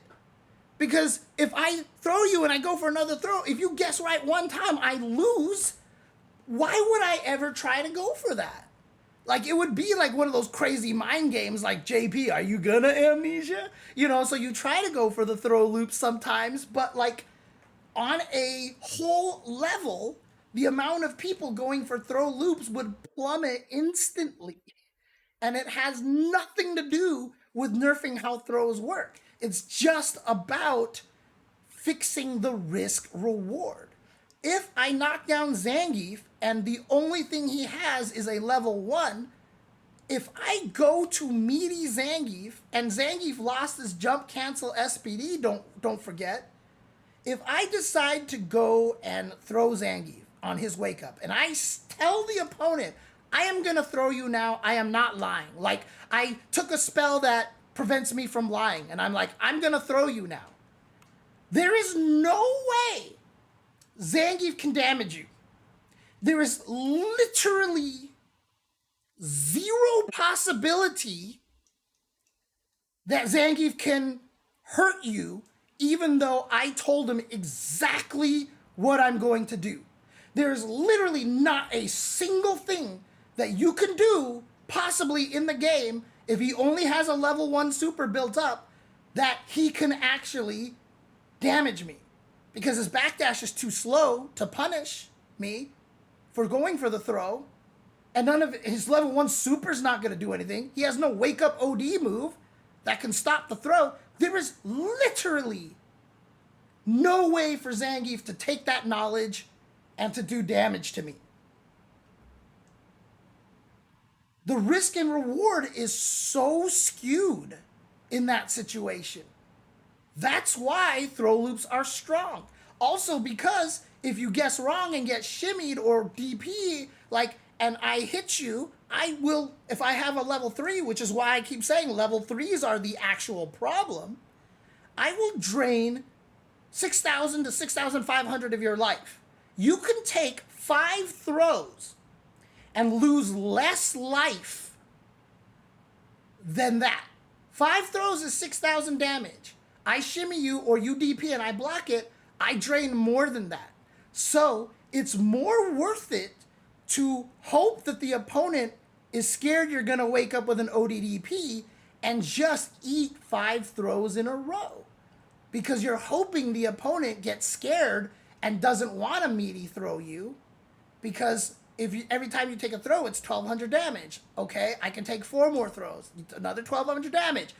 I'm gonna take another throw, okay? Another 1,200 damage. And now the opponent's like, shit, he's gonna wake up with a super because he's got meter. So he walks up and walks away and you don't do anything. So a throw would have worked, but you actually benefited from taking those 3 throws and having the opponent get nervous. That's why people get thrown all the time in a row like that. You know, because, again, for you as the defender, the risk and reward is in favor of eating the throw. Now, if you didn't have level 3s do so much damage, then people wouldn't be dying as badly when they get shimmied and stuff. And so throw loops would just generally be weaker. As I've said many times, if I have 4 bars of drive gauge and I shimmy you, if I have a level 3 and you have half your life and I know I can kill you, I get 2 drive rush cancels. Hit you, drive rush cancel, hit you, drive rush cancel, hit you, level 3. It's worth it just blowing all that gauge right there. Now, if level 3s didn't do as much damage, like let's pretend level 3 is scaled, or like let's pretend level 3s don't exist in the game, level 2s don't exist in the game, I might not even drive cancel once. Because if I drive cancel once, I go from 4 bars to 1 bar. And I'm not going to do a ton of damage to you because all I can do is a level 1. So I'm just going to hit you into a basic combo, right? that lowers the damage of the game as well. That lowers the damage of getting shimmied as well. Because you can dump your entire drive gauge if you have a level 3 and you know it's going to kill, because you'll start the next round with a full level 3. Or you win the game. And you've got 4 bars, so it's just easy to calculate because you got a level 3. You know you can kill half of their life. You know you can kill 50%. So it's just like easy to do. So even if you nerf the damage of level 3s, it actually nerfs the damage of all shimmy punishes or even DP punishes. Because, like I said, if you're at 4 bars, you may not drive rush cancel, right? Even one time. If you're at 6 bars, you probably will. But that's your good because you've maintained your drive gauge well enough. But if you're at 4 bars, it might actually be too risky to go for that and put yourself at 1 bar. And you know what? You're not going to have a level 3. Like, let's say the level 3 isn't going to kill. You can put yourself at 1 bar and then land the level 3 because you gain 2 bars back during the level 3. So again, the level 3, in my opinion, is actually the problem, not the throw loops. Anyways, I've talked about this a lot and I get off on this topic and everything like that. Again, I am right. My ideas are perfect and they are infallible. So suck it. Anyways, okay, here we go. Naturally, doing all of those things while keeping a community happy with the direction you're going is not so easy after all. The other idea was that the 50% damage scaling option, minimum scaling on level 3s, goes away if you're burned out. If you're burned out, level 3s can scale to 10%. If you're not burned out, then they can keep the minimum of 50%. Because then you can't actually do the meter dump into the level 3. You would want to prevent yourself from burning out. That's an interesting idea, and it doesn't hurt you if you're burned out, because if you wake up with level 3s, it's not going to scale. Like, the only way you're going to have it be that scaled when you're burned out is if you just have a character that somehow can do a long combo without any drive gauge, which like doesn't exist, right? So it wouldn't necessarily hurt players who are in burnout to have that weakness, but it convinces people not to meter dump to kill you like that. But in my experience, there are strategies you can use to make it work. So here's my approach to game tuning with those goals in mind. Another way to tune games. The developers watching this, the tuning strategies and methodologies I use work for me. They might work for you or they might not. My goal is to share with you what I've learned so that you can use the parts that make sense for you and your project. Just remember to always be critical about what you use and why. To players watching this, I hope you take away an improved vocabulary about game tuning and a wider view of what the goals of game tuning really are. And I hope that you can use this to improve the way you communicate with developers and each other. The classical approach of using data as a metric to measure the success of your tuning efforts is what I'll call tuning for flatness, wherein you try to achieve fairness and variety by normalizing telemetry and survey data. But when tuning, you need to approach the problem less like a banker balancing the books and more like a beekeeper making sure that the hive is healthy and thriving. Ooh. It's a good analogy. That's a good analogy. Fuck QB, by the way, but that's a good analogy. That's a good analogy. Banker balancing the books, and more like a beekeeper making sure that the hive is healthy and thriving. To Halu, this is the second stream that I've been covering this. The first stream covered the first 22 minutes, and I have only done 8 minutes in the last hour. Imagine that you're responsible for balancing the environment of Earth, and you get a data report and discover that there are 20 quadrillion ants on the planet, but only 3 trillion trees. If you believe this is an imbalance, you aren't in the right mindset to tune a competitive game. A version of Earth with 20 quadrillion trees would have no space at all for anyone to exist. A version with only 3 trillion ants is going to cause serious ecological disasters as the food chain collapses. Good game tuning has a lot more in common with musical composition than it does hard science. Yeah, I love that. Oh God, that's such a good way to describe it. It requires harmonious choices, purposeful and intentful imbalance of volume and frequency and tempo to achieve the desired emotional effect. What works in one song won't necessarily work in another, which means one game's right answers might be totally wrong for another. Oh god, I've been preaching this for so long. Fighting games are different, man. Like, let them be different. Let them be different. I just tweeted this out too. I was like, everyone keeps calling these like drive rush neutral skips in Street Fighter 6. I'm like, what neutral are they skipping? This is Street Fighter 6 neutral. Drive rushing is Street Fighter 6 neutral. What neutral are they skipping? They're skipping the neutral that you think that all fighting games should have. But that neutral doesn't exist except for like in your favorite game, right? Most fighting games don't have the same kind of neutral. Most fighting games have ridiculous neutral skips. You've just accepted them. I already said in King of Fighters, Hyper Hop is a neutral skip. But you know what? It's so baked into that franchise that they have been playing with it for decades now that it's not a neutral skip to them. But Hyper Hop has all the elements of a neutral skip.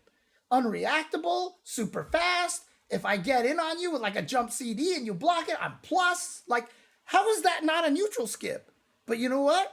KOF fans love the freaking game. And when you play it and you learn how to deal with it, it's not a neutral skip anymore, right? So like, you can't call Drive Rush, Raw Drive Rush, a neutral skip. No, that's just the way the neutral is played. Again, the problem is risk and reward. You just can't punish someone for doing a Raw Drive Rush enough. That's just all it is. If you change that, if people are now more scared to Drive Rush, then Drive Rush becomes part of the neutral, right? Like 17 frame dashes in Street Fighter V are really, really fast. You're expected to react to those in Street Fighter V. But if you're at this range right here and then you dash in 17 frame dash, right? 18 frame dash. That's really fast. That's a neutral skip. But there's a risk and reward to it. Jumping is a neutral skip, but there's a risk and a reward to it, right? Jumping has a higher risk because it gives people more time to react. Dashing is a lower risk, but you're grounded so people can do better combos to you if they check you. It's the risk and reward. But all of those things can be described as neutral skip based on what you want neutral to be. So let games be different, man. Like, it's fine. The right answer to one game might be totally wrong for another. And just like for Street Fighter 6, if people are like, just kill Raw Drive Rush altogether. Why? Why? So it can play exactly like Street Fighter 5? Is that what you're trying to hope for? Like, you don't want it to feel different at all anymore? You know, you just want it to be the same damn thing? No, let the games be different. Let the games have different answers. Yeah, I've always said neutral is the game that you play to gain an advantage on your opponent. And in every fighting game, what that defines is so different, right?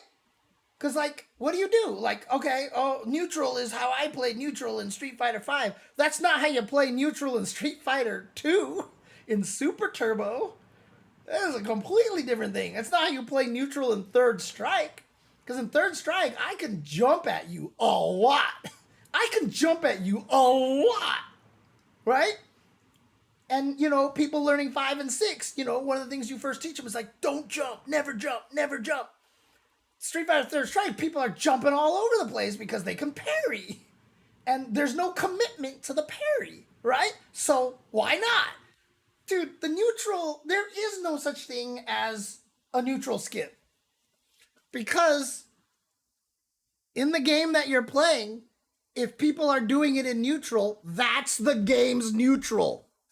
They aren't skipping anything. They're playing neutral.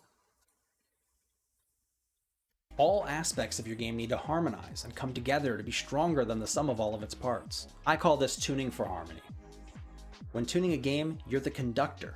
Your job is to lead players emotionally where you'd like them to go, not Is he using a clip from a Jackie Chan movie? That's amazing. follow the player's whims or manipulate telemetry numbers. A game that is tuned for harmony is trying to achieve retention by creating a game state in which the highest number of players can each have their own unique brand of fun, express themselves, and stay engaged. This is a harmonious environment where joy and passion can thrive. Yep. Just like I said earlier. So, as usual, like he seems to, like, I always cut him off and start talking about stuff, and then he mentions it later. Any imbalance that you put into place with intent is, based on your vision for the game, there to make it more interesting and exciting. It isn't an accident. Again, like my description, right? I'm intentionally weakening certain areas. That might not be fair to the my players, but at least I'm letting the my players have the fun that they can have, right? So, yeah, you keep them engaged by letting them do the fun shit, you know, like. Mathematical imbalance in your telemetry is not seen as a problem under this lens. It could be a symptom of a problem sometimes, but it could just as well be that the imbalance actually makes the whole stronger. How will you know the difference? Well, in order to tune for harmony, you're going to need a few things. First, you're going to need to put someone on your team in charge of game tuning. Yeah, this is what we were talking about earlier, Rio Ayanami. You know, how you were talking how fun is vague itself. So he's kind of describing like how, like, more conceptually on how you do that, on how you tune for fun. You're going to need a few things. First, you're going to need to put someone on your team in charge of game tuning. And that person needs to be able to play at a high enough level to feel the real game. One of the people that works with Keits at Iron Galaxy is Mighty Mar, the top Anachorus player here in the States. That guy is like just the most insane player ever. I mean, he can use both characters at the same time, and he just does like weird shit. And I have a feeling that is exactly who Keits is thinking about as he's saying this. They don't have to be tournament champions or the best in the world, but they should be strong enough to play alongside players of that caliber. This player needs to be under a few mandates. Number one, they can't play in tournaments, so they can't be selfish about tuning. Presenting odd pieces. And that is another looks thing so cool. too. Like, What is it? I know most people won't necessarily believe me, but I promise you, if I was in charge of tuning like Street Fighter 6, I wouldn't be over buffing Kimberly. Trust me, I would be very fair about it. And I've said many times, the state that Kimberly is in right now, I almost would concentrate on nerfing a couple of things more than buffing a few things, because like people hate this character, and you don't want El Fuertes in your game. You don't want Ultra Street Fighter 4 Fuertes in your game. And Kimberly is pretty close to being a Fuerte in Street Fighter 6. You don't want characters like that in your game, because they make people quit.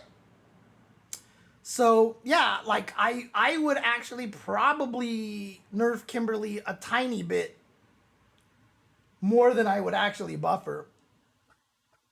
They can't play in tournaments, so they can't be selfish about tuning. I'm not saying no one on your team can compete. I'm just suggesting that this one person should not compete in the game that you are making. They can feel free to compete in other games to scratch that itch. Number two, they shouldn't even have a main character or weapon. And they should spend their playtime using the characters or weapons the community think are the weakest, and against strong players using the characters or weapons people think are the most offending to see if they even agree. Number three, they should try to think of the game as a whole, play the whole roster relatively well, and understand what aspects of each character are the most core to their identity and fun factor.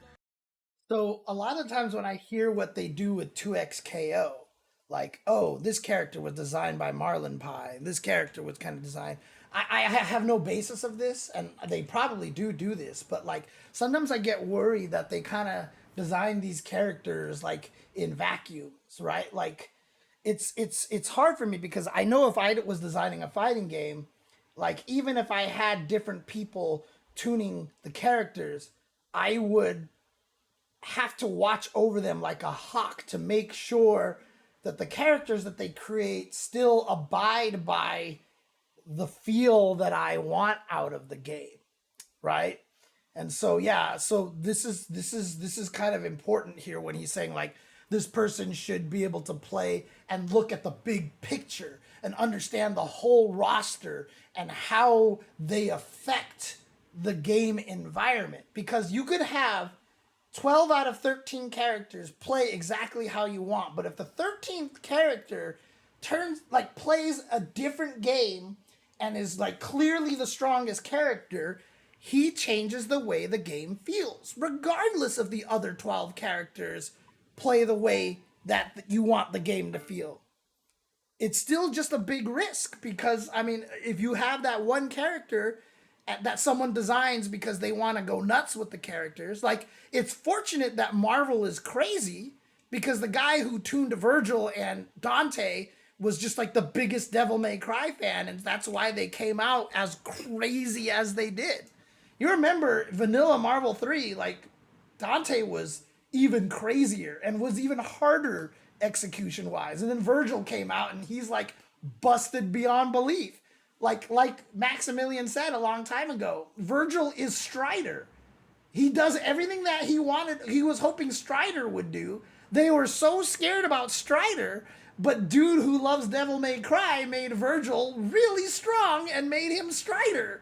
Right? Why is Ouroboros 3 bars and then freaking Gucci Belt 1 bar, right? Like, what happened, right? So you have to have someone be able to see the game as a whole, as a big picture. You have to have someone be able to understand what one character can do to affect the ecosystem of a game.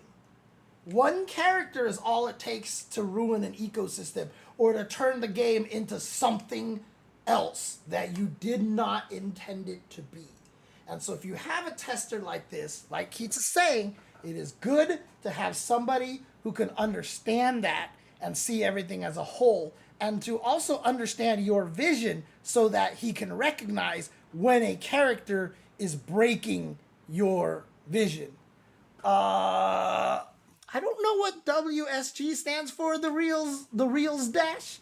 What's wrong with El Fuerte is he just, like, he doesn't let you play. And if you don't understand what El Fuerte's options are, you just get murdered little by little by little by little, and it's really annoying. And then in Ultra Street Fighter 4, they actually gave him damage.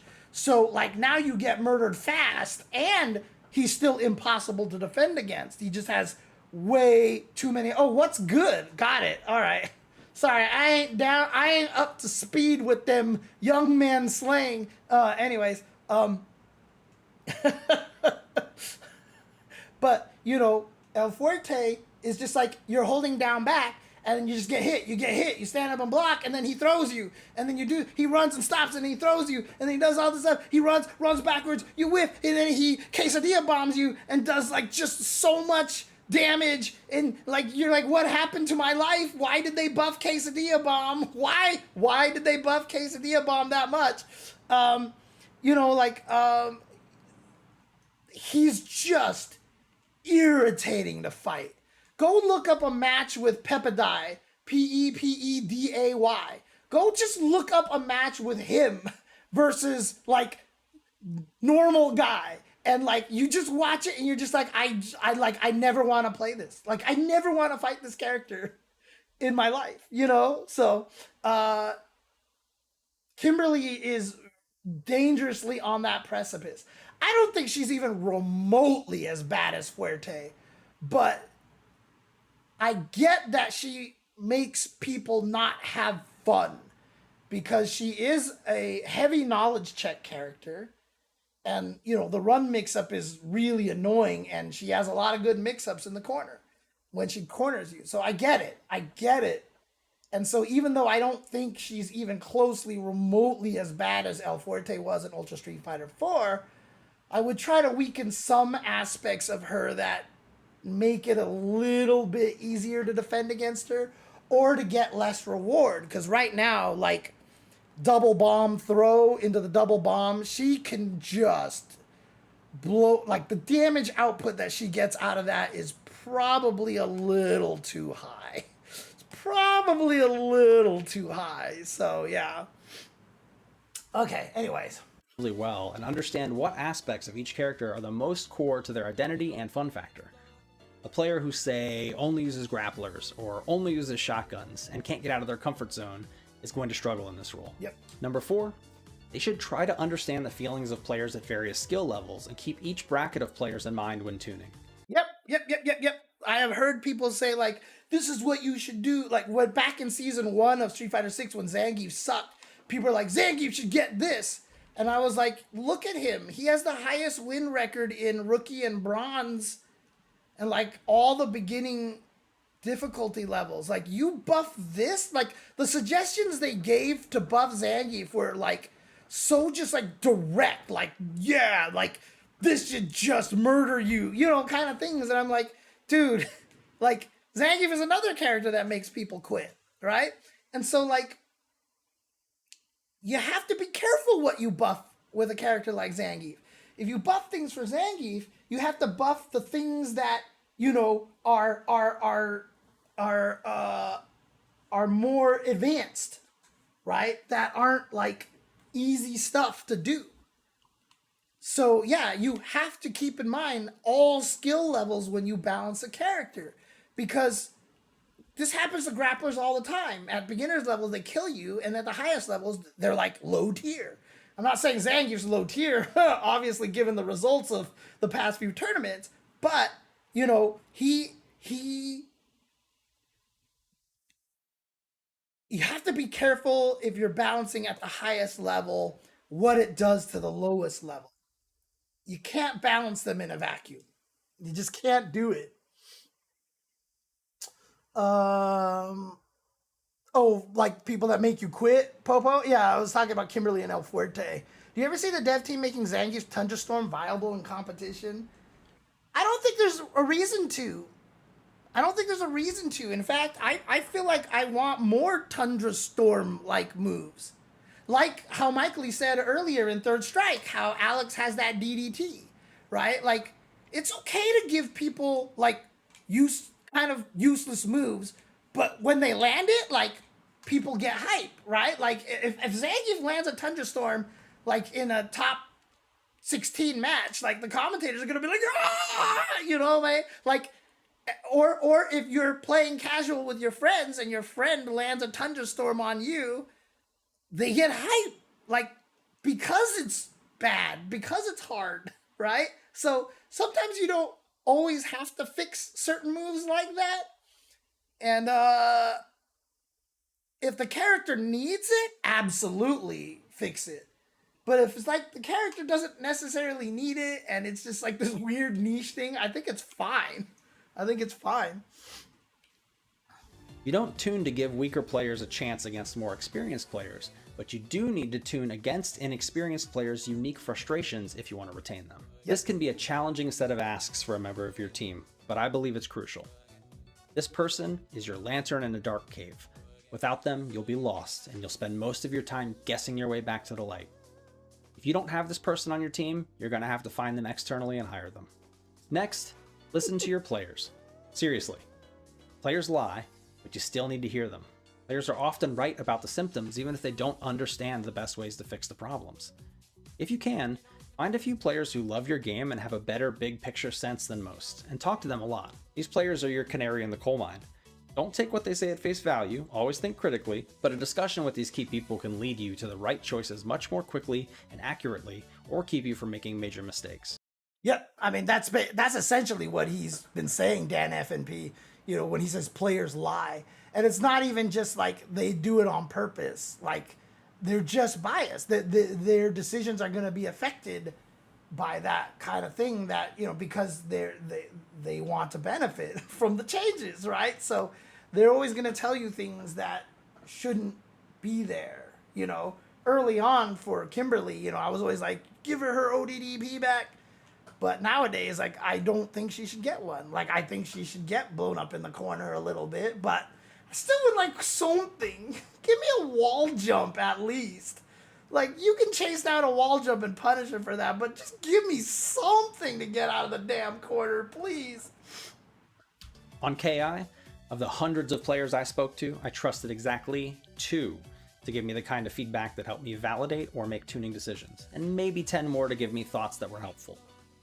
God damn, he just admitted I didn't listen to the most of you because you're all dumb. No, just kidding. Hey, thanks for the follow, Madoka Shinren. I learned who was who by chatting with the players a lot and being observant. Even with their help, we didn't make the right choice 100% of the time, and you won't either. But you should try to find your key players and make your success rate stronger.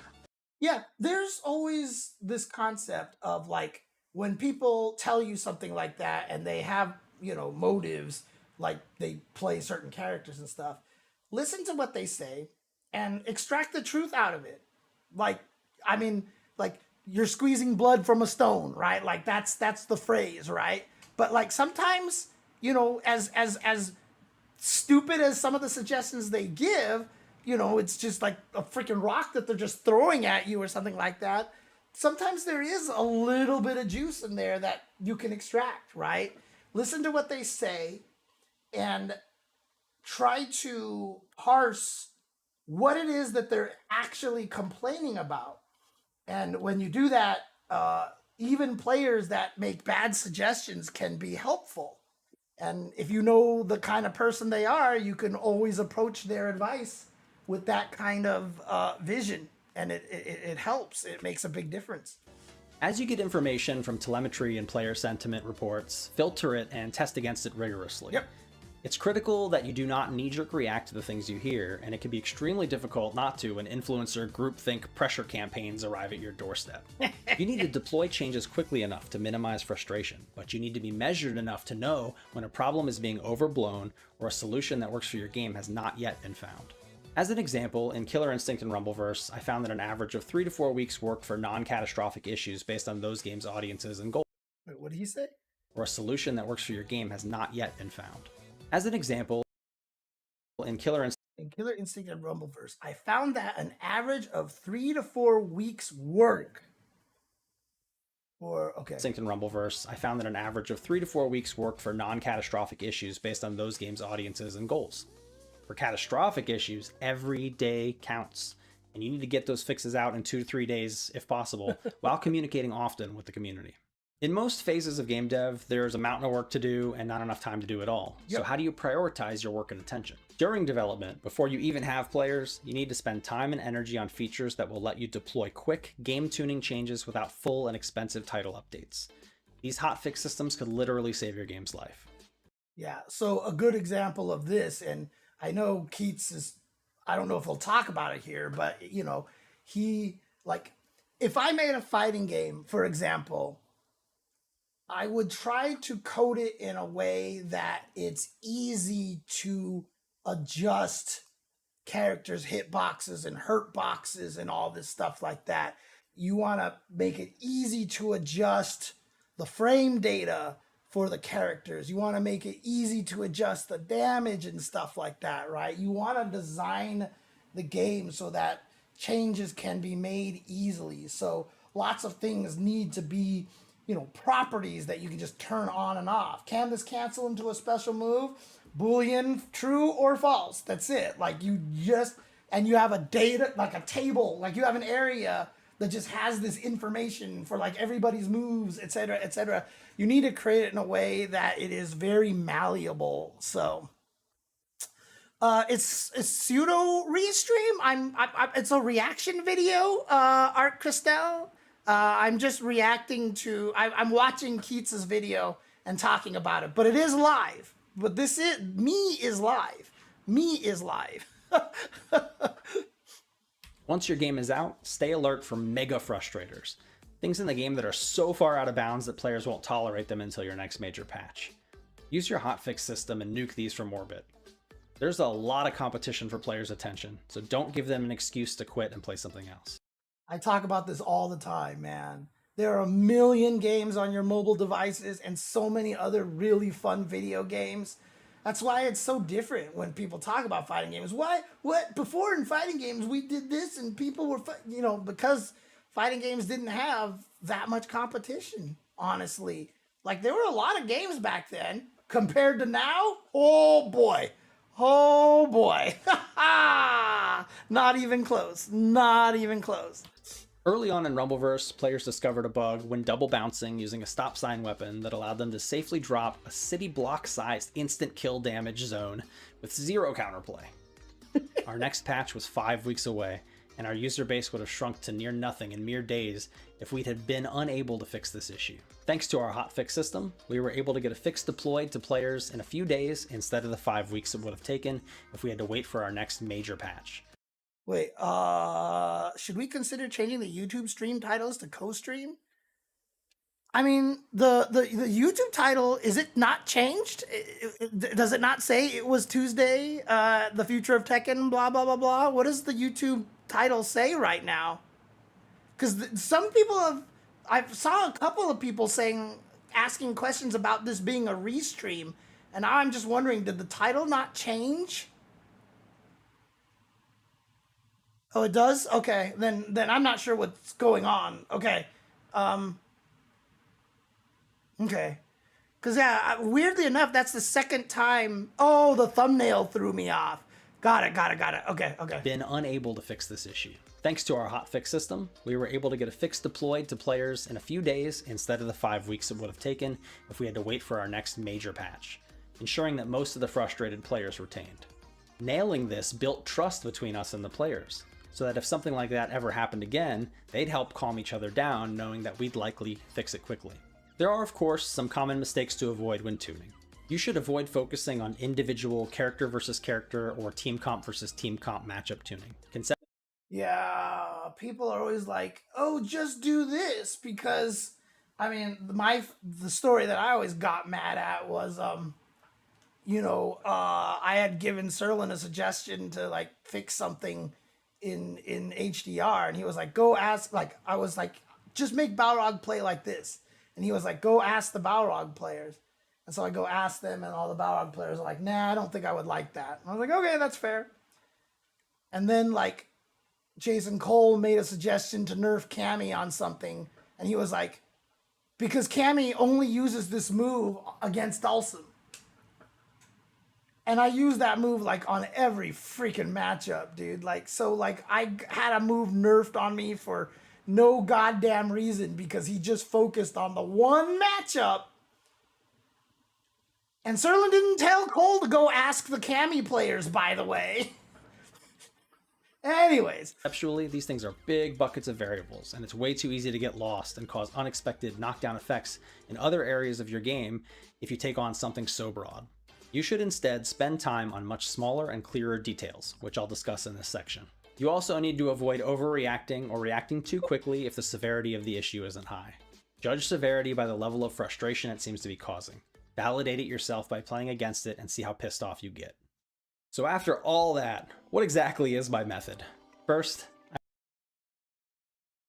I start by thinking about the big picture of risk versus reward across the entire game. Yep. It's so crazy because risk reward is like literally the core fundamental element of balancing a fighting game. Risk reward is like everything. I mean, it's basically like how poker is played. You know, I've often described things as pot odds in fighting games to try to create an analogy for poker players, you know, or pot committed, you know, that kind of stuff like that, because it really is risk reward, right? Like if I'm Zangief and I keep trying to jump over your fireball in Street Fighter 2 and you anti-air me, like I take a little bit of damage, I get pushed away, I gotta block a few sonic booms.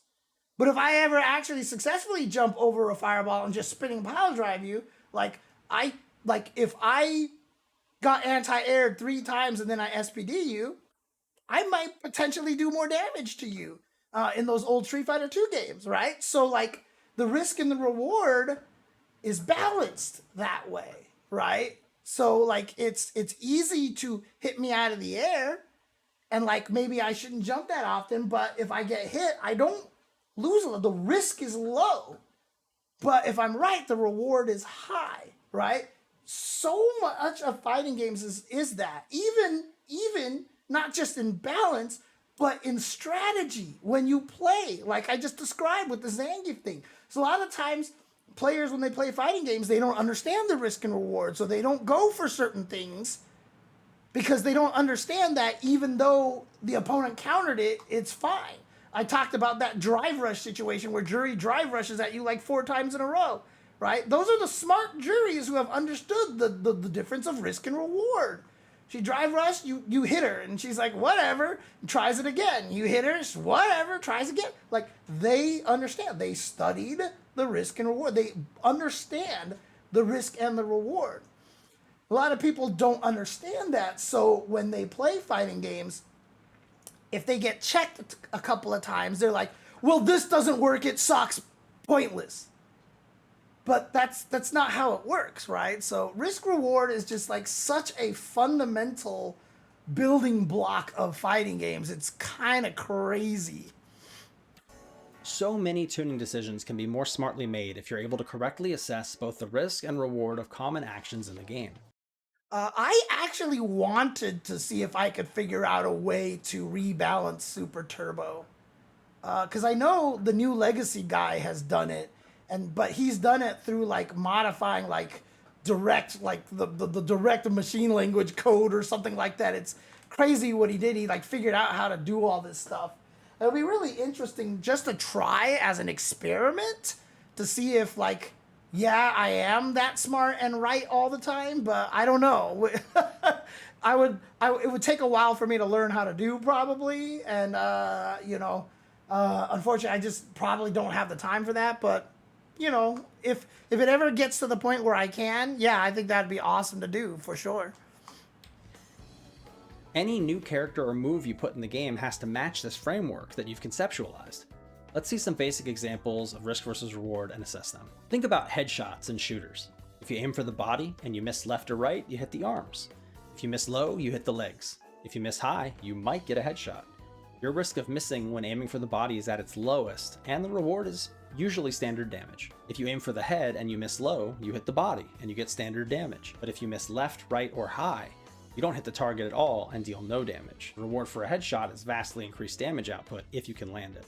As a system, the risk-reward of headshots makes logical and practical sense. This is a good example of an extremely common and effective risk-reward system that breeds thoughtful play, as both aiming for the body or head are effective, but carry different levels of risk and reward that change as you switch weapons, distances, fight targets that move at different speeds, or even increase your own skill level. Dude, I don't know how people play FPSs, seriously. Like, I can't even see what the hell is going on, dude. God damn. Now let's look at a risk-reward problem. Take, for example, Ultimate Marvel vs. Capcom 3.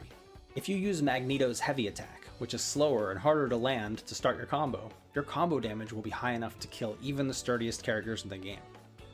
However, if you start your combo with a quick light attack that comes out fast and hits low, and it's one of the easiest moves in the game to land, your combo damage will still be high enough to kill even the sturdiest characters in the game. The lower and higher risk options both have the same reward.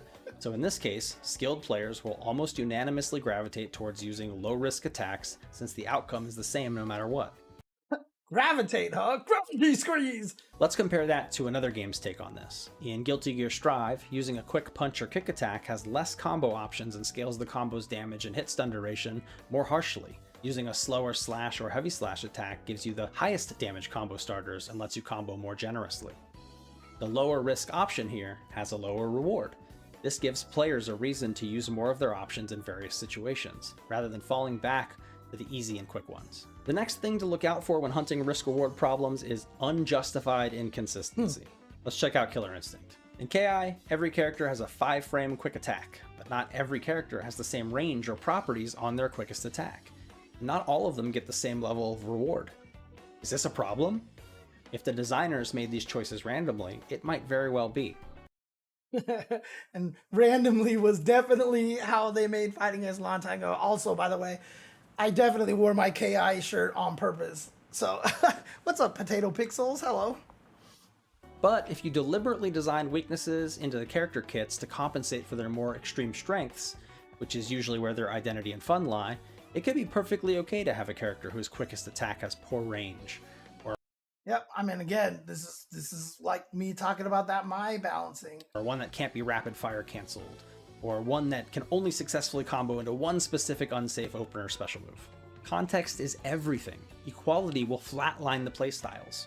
Risk reward should make sense within each character, but also across all characters. Consider the characters Saberwolf, who is one of the easiest characters to play as, and Arya, who is the most difficult character in the game to play as. As I mentioned before, high difficulty is a risk, as the player has way more mistakes they could conceivably make in a match, and their options may be much more difficult to optimize. In a game tuned for flatness, perhaps Saberwolf and Arya should have a similar potential at top levels of play. But when balancing for harmony, we must acknowledge that Arya's high difficulty means she should have a higher number of top level advantages than other characters. Her higher risk should be justified by a higher potential reward. If an easier character could match her potential, almost no one would invest time into the character. Imbalance. Yeah, that's kind of that whole syndrome where, you know, some fighting games end up with like, it's the Shoto example, right? Like, oh, Ryu, Akuma, and Ken. Like, there are players who, whichever one of them is the strongest, that's the one they're using, right? Because, like, the quality of them supersedes the qualities of the others, right? So, like, that's a problem if they're too samey, right? Like, one of the complaints is like, oh God, like Terry and Mai and Luke, they're all just fireball uppercuts. They're just Shotos again and stuff like that, right? So, you have to work hard to make a reason for people to use the characters, to give them like for example, like Dragon Lash, right? Like Dragon Lash is an annoying move at first, but like, it gets weaker as you go up the strength. But then, like, Ryu has, like, freaking Hashogeki, right? Like, why is Light Dragon Lash, like, so punishable, and then Light Hashogeki is, like, freaking safe on block, but if it counter hits you, it pops you up into the air for, like, some really crazy juggle. So, like, yeah, like, Hashogeki is, like, clearly a better move than Dragon Lash, even though they kind of have the same idea that the heavy ones are plus, but you can check them because they start a little bit slower. But, the differences aren't vast enough that make it worth it to, play Ken over Ryu, for that kind of a move, right?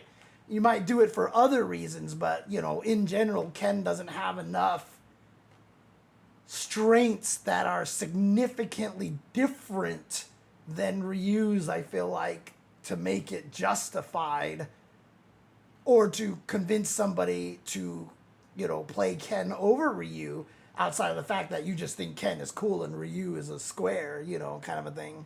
Can absolutely ruin a game, or time into the character. Imbalance can absolutely ruin a game, Yep. or imbalance could create harmony. How? Like how he flashed Yun. If each character's moves are not built equally, there's an imbalance in their strengths and weaknesses. Without the imbalance of high-risk, high-reward characters living alongside low-risk, low-reward characters, player identity gets stifled.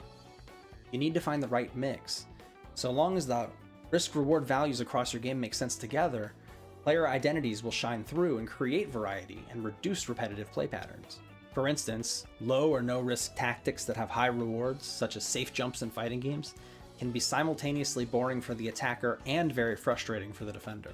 Try to use this line of thinking to identify outliers, and then study the characters or situations these outliers belong to so you can understand if they're a problem or not. Be purposeful with your design.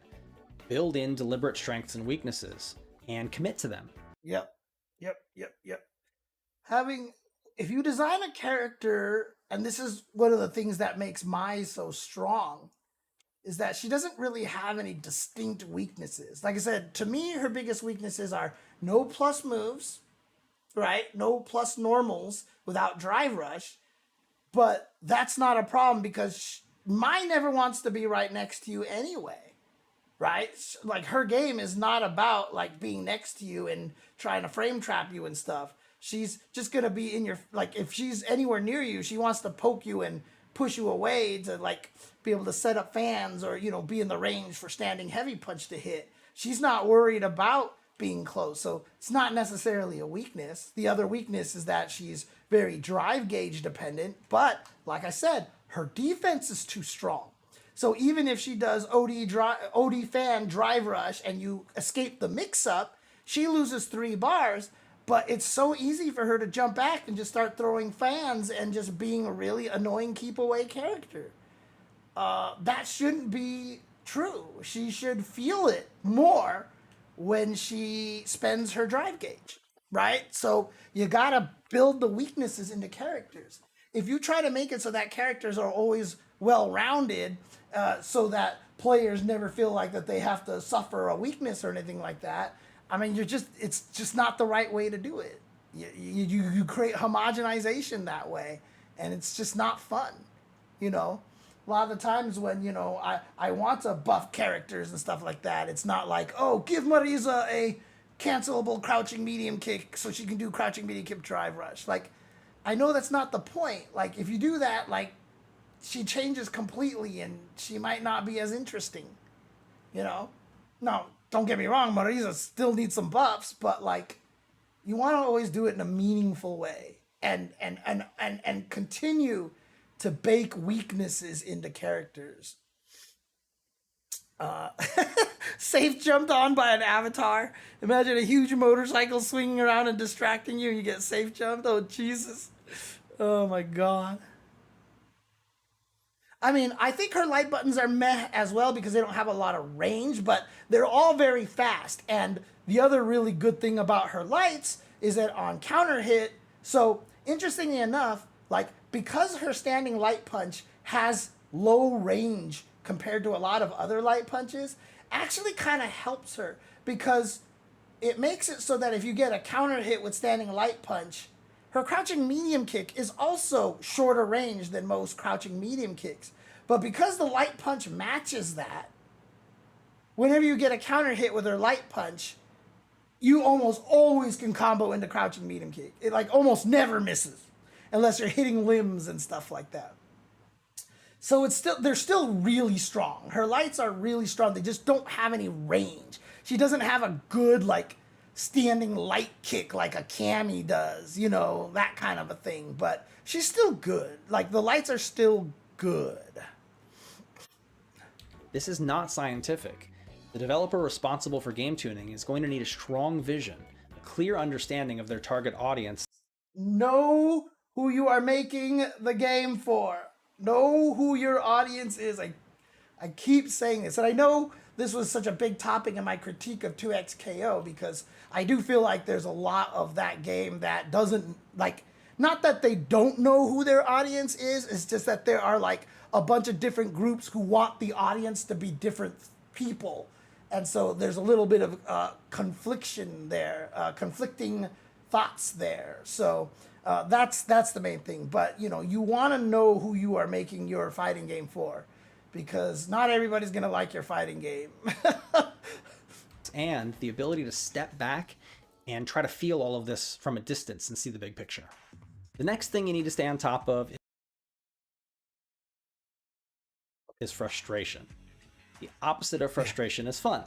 And so these exist on a single scale together. Some frustration is okay, and it can even be good for your game, so long as frustration doesn't overtake fun for your target audience. Imagine leaping off a building in a game with fall damage versus one without. The game without fall damage is definitely less frustrating, but it also lacks the adrenaline rush of attempting the leap and finding a way to land safely despite the danger. Neither of these approaches are wrong, it's just that each better suits a different audience. When an individual's frustration outweighs their fun, they quit. This is like perfectly shown by Dark Souls, right? Like, you're telling people your game is hard. That's the point. That's the point of your game. So you know who your audience is. And it doesn't mean that casuals won't play it, because casuals are going to be challenged to be like, I can do this too. But like, you know who your audience is, right? And so, you know, I mean, think about it this way, right? Crypt of the Necro Dancer. It's a very, very, very difficult game. It's a very hard game. Now, I haven't played it yet, but I heard that the Cadence of Hyrule, I can't remember, which is I forgot the name of it, but which is the exact same game except it takes place in the Legend of Zelda world, is a considerably easier game because they understand that because they are associating with the Zelda IP, that the audience is going to be different. So even though the game is basically they're doing the same thing, and maybe the original creator of Crypt of the Necrodancer, their goal was to make the game hard, the fact that they are attaching to a Zelda game means that they know that their audience might be different and that they can't necessarily make it the same kind of difficulty.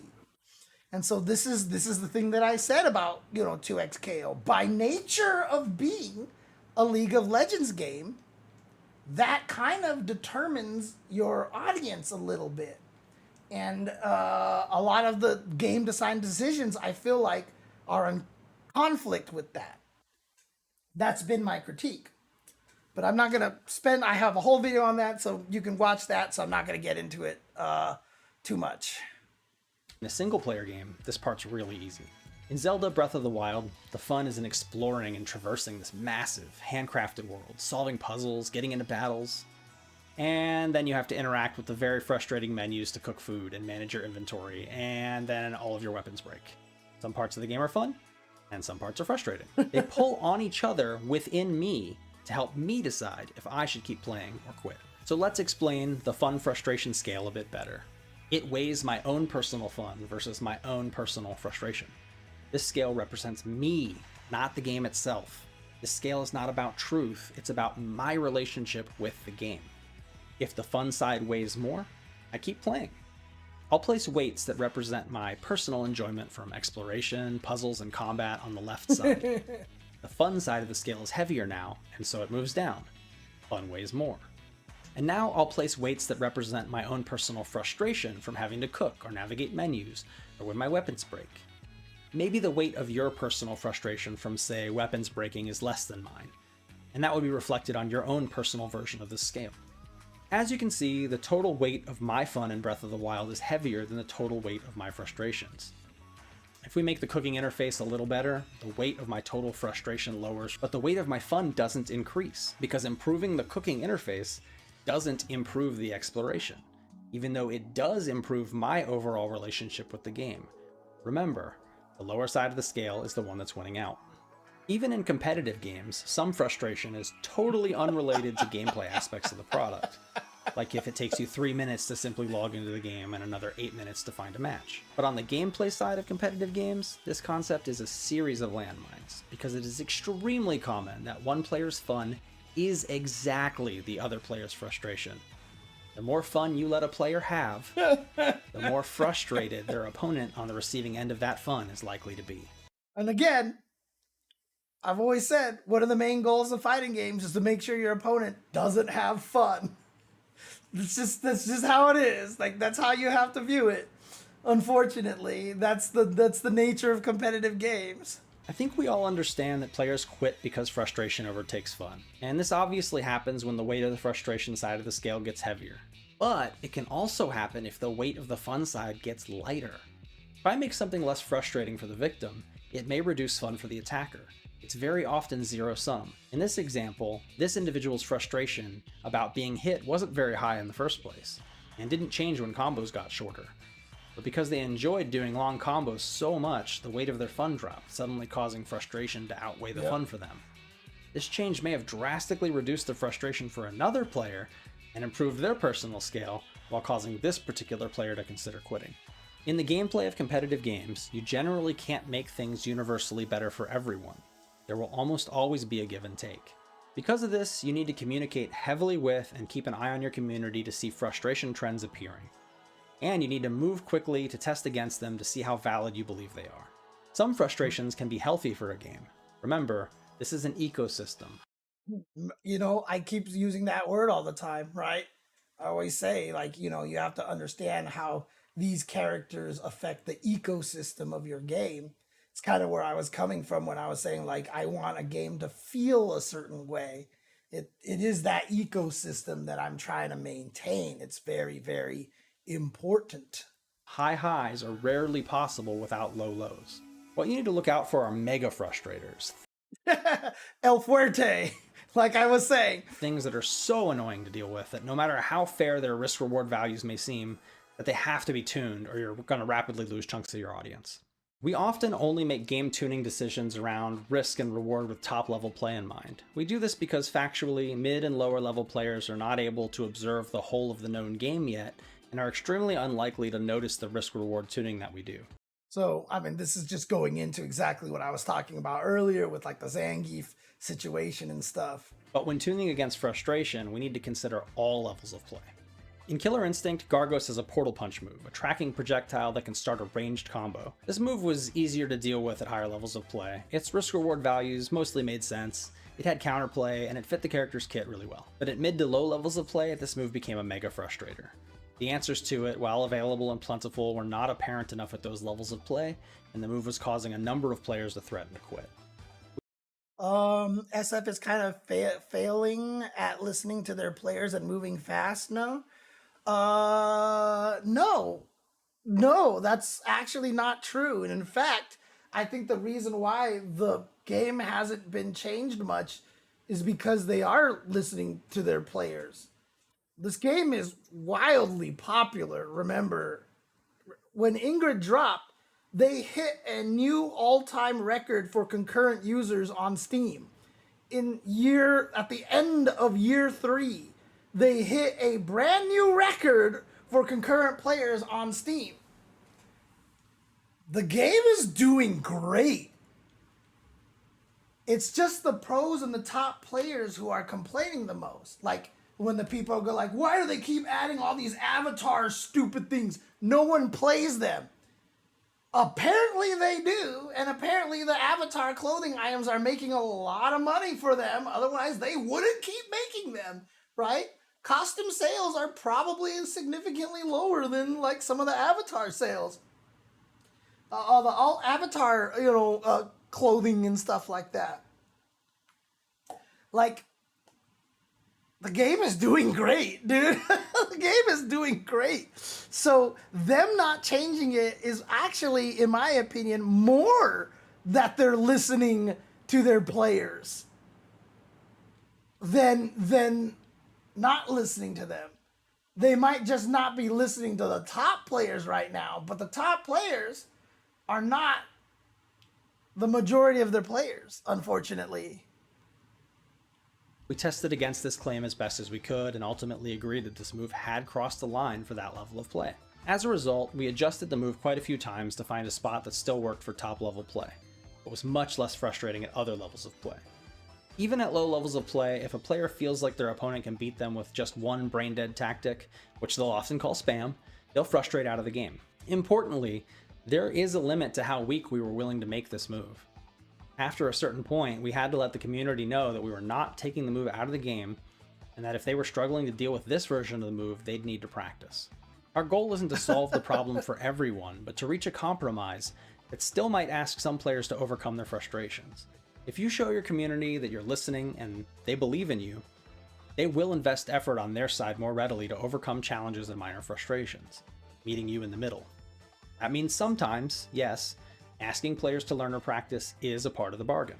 Speaking of brain dead stuff, we need to prevent people from getting bored. On a moment-to-moment level, this makes thoughtless gameplay our enemy. You're spending a lot of time not making meaningful decisions. Even if the base actions feel great and have great feedback, you'll eventually get bored. This is a new section here, and I know I only have like 15 minutes left in this video, but I've been streaming for like 4 hours, and I kind of wanted to get some food because I'm hungry. So I might just call it a night here. But what I will do is I will try to not wait till next week to continue this. I will try later on this week to actually finish this video and then even do the Maximilian versus Street Fighter 2 thing. So like hopefully I'll be able to do another It Was Tuesday during this week. So that's kind of what I'm thinking right now. So, obviously I've always done this just once a week, but I need to be better about it, and I need to actually stream more often. So saving this for another day and not wanting to, disappoint you guys and take forever for me to get to it, hopefully I'll be able to do that. This weekend is going to be very busy. There's Blink Respawn going on. It's one of the majors where you can qualify for Street Fighter 6. I really wanted to restream that, but I will also be working CTWC this weekend, which is the Classic Tetris World Championships. So I will be on commentary for that during the course of the weekend. So I won't be able to restream Blink Respawn. But if you guys do enjoy the Tetris stuff, please tune into the CTWC stuff, and also just keep an eye out for the Summer Games Fest, because this is where they've announced the next season for Street Fighter 6 2 years running now, and there's no reason for them not to do that again, in my opinion. So hey, what's up, Sacrabit? I mean, I'm assuming you're rating with yourself here. Unfortunately, I was about to end my stream, but you know what? I will definitely pay it forward and raid some other people, raid somebody else. So let's actually find somebody I can raid over here. Is meta not changing a problem? And if so, how long would it take for a new meta to become stale for there to be a new need for a meta shift? I don't know what you exactly mean by that. I see you're tagging John the Automaton, so I'm not sure what you're responding to. Oh, I see. It's not just competitive players. Most of the regular players seem to be disgruntled about lack of significant changes to the meta. So, John the Automaton, it's the Western audience. So what you're describing is the Western audience. Unfortunately, the majority of the players are in Japan. And while they are definitely complaining about it, they are not as mad about it as a lot of the Western audience is. So our view, John, is that we are seeing the Western audience complain. But somehow I've curated my For You tab to have a lot more Japanese players there. And you see a lot of people who are just like, oh my God, after 2 years, I made Master for the first time. Or, they're appreciating and enjoying their accomplishments. And they're having fun. So, yeah, you definitely hear a lot of complaining in the West audience, in the Western audience. But I will say that I suspect in Japan, they're just enjoying it. A lot of them are enjoying it.